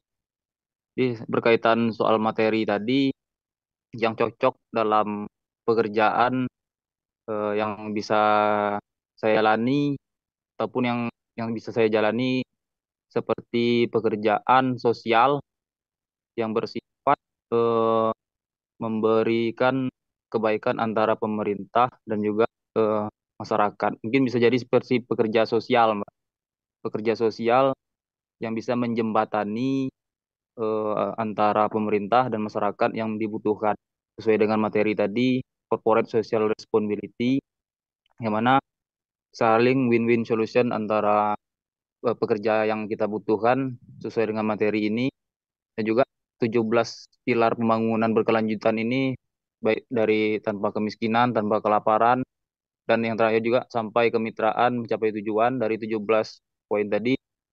Yang paling tepat adalah pekerja sosial yang bisa menjembatani antara program pemerintah CSR dan juga 17 pilar pembangunan sehingga eh, konsep dari 17 pilar pembangunan berkelanjutan ini kita sebagai pekerja sosial bisa membantu program pemerintah dalam hal mewujudkan eh, tujuan dari keadilan sosial bagi seluruh rakyat Indonesia di Pancasila yang terakhir. Mungkin seperti itu, Mbak.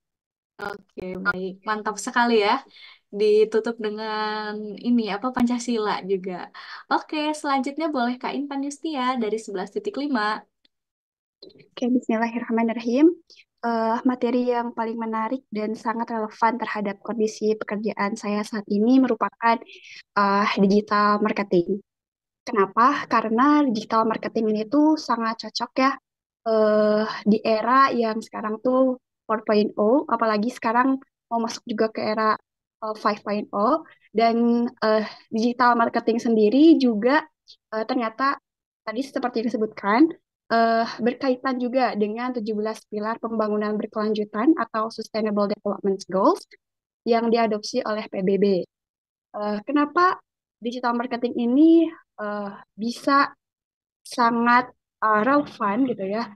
Pertama, eh, digital marketing ini itu bisa membantu eh, memberantas kemiskinan gitu. Kenapa? Karena dengan adanya digital marketing bisa memberikan peluang bisnis yang lebih besar gitu, khususnya bagi usaha kecil dan menengah, sehingga bisa menjangkau pasar yang lebih luas gitu, tanpa mengeluarkan biaya yang lebih besar. Selain itu, dengan digital marketing sendiri, kita bisa eh, menyuarakan mengenai eh, kesehatan yang baik dan kesejahteraan yang baik gitu. Seperti memberikan kampanye kepada masyarakat gitu melalui platform digital dan sebagainya. Lalu eh, digital marketing ini juga bisa menciptakan peluang pekerjaan baru gitu di bidang teknologi, kreatif, dan komunikasi yang bisa berkontribusi pada pertumbuhan ekonomi. Oke, baik Kak Intan. Jadi ini ada dua pendapat yang beda banget ya Mas Ajen ya. Yang pertama itu dari Kak Robian itu tadi kan tentang jadi pekerja, melakukan pekerjaan sosial gitu. Dan Kak Intan ini lebih ke digital marketing. Kira-kira yang mana nih yang jadi pemenangnya nih? Dua-duanya aja Mbak Meli, kalau boleh ya. Nah, oke. Jadi masing-masing memang menitik beratkan kepada hal-hal yang sangat spesifik dan sangat apa namanya terkait dengan pastinya karakteristik dari kerjaan, karakteristik juga penduduk yang kebanyakan ada di Indonesia dan juga sekarang pun shifting dari yang tadinya offline ke online itu juga menjadi pertimbangan. Ya, untuk yang kuis sekarang ini kepada Mbak Intan. Oke, Kak Intan dari 11.5 ya. Selamat ya Kak Intan. Yeay. Kak Sofi tolong dihubungin ya Kak Sofi. Oke, baik kita ke kuis pertanyaan selanjutnya teman-teman. Sebentar ya, aku izin lower hand dulu ya. Oke, boleh dilanjut. Nah, pertanyaan kedua nih, apakah perusahaan atau pekerjaanku ini sudah menerapkan praktik keberlanjutan? Kalau ada, boleh sharing. Mana nih? Belum kelihatan ada yang mau raise hand nih, teman-teman. Oke, Kak Riki dari 11.2. Satu lagi siapa nih? Yang perempuan nih, ayo.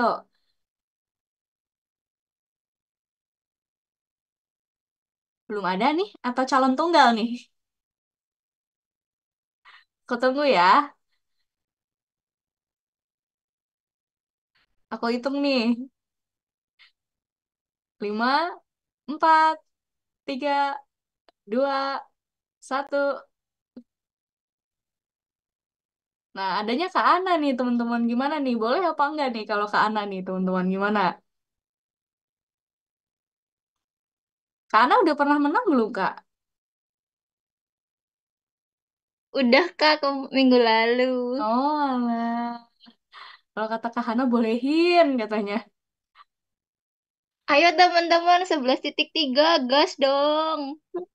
Gimana, gimana? Oke, untuk green jobnya belum berarti ya, Kak Ana ya?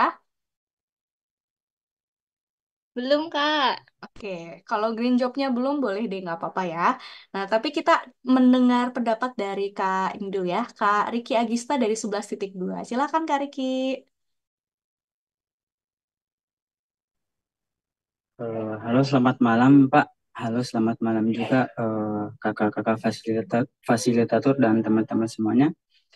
Untuk penerapan praktik di pekerjaan saya saat ini, mungkin saya sebagai seorang entrepreneur memastikan bahwa setiap kegiatan proyek yang saya lakukan itu eh, dapat mempertimbangkan dampak lingkungan secara serius. Dan tidak cukup hanya di situ saja, eh, saya pun juga harus dan terus mengadopsi praktik pembangunan berkelanjutan dengan mengurangi seperti penggunaan bahan-bahan berbahaya dan substitusi bahan kimia yang beracun. Eh, Sekian, Kak. Oke, baik, singkat, padat, dan jelas ya. Bagus sekali jawabannya Kak Riki nih. Sebagai seorang entrepreneur gitu ya. Jadi tadi meminimalisir bahan-bahan beracun. Nah, selanjutnya boleh Kak Ana Shiroya dari 11.3. Silakan Kak. Assalamualaikum warahmatullahi wabarakatuh. Waalaikumsalam warahmatullahi Beneran boleh nih ya, wabarakatuh. Kak ya? Boleh. Terima kasih untuk waktunya. Alhamdulillah.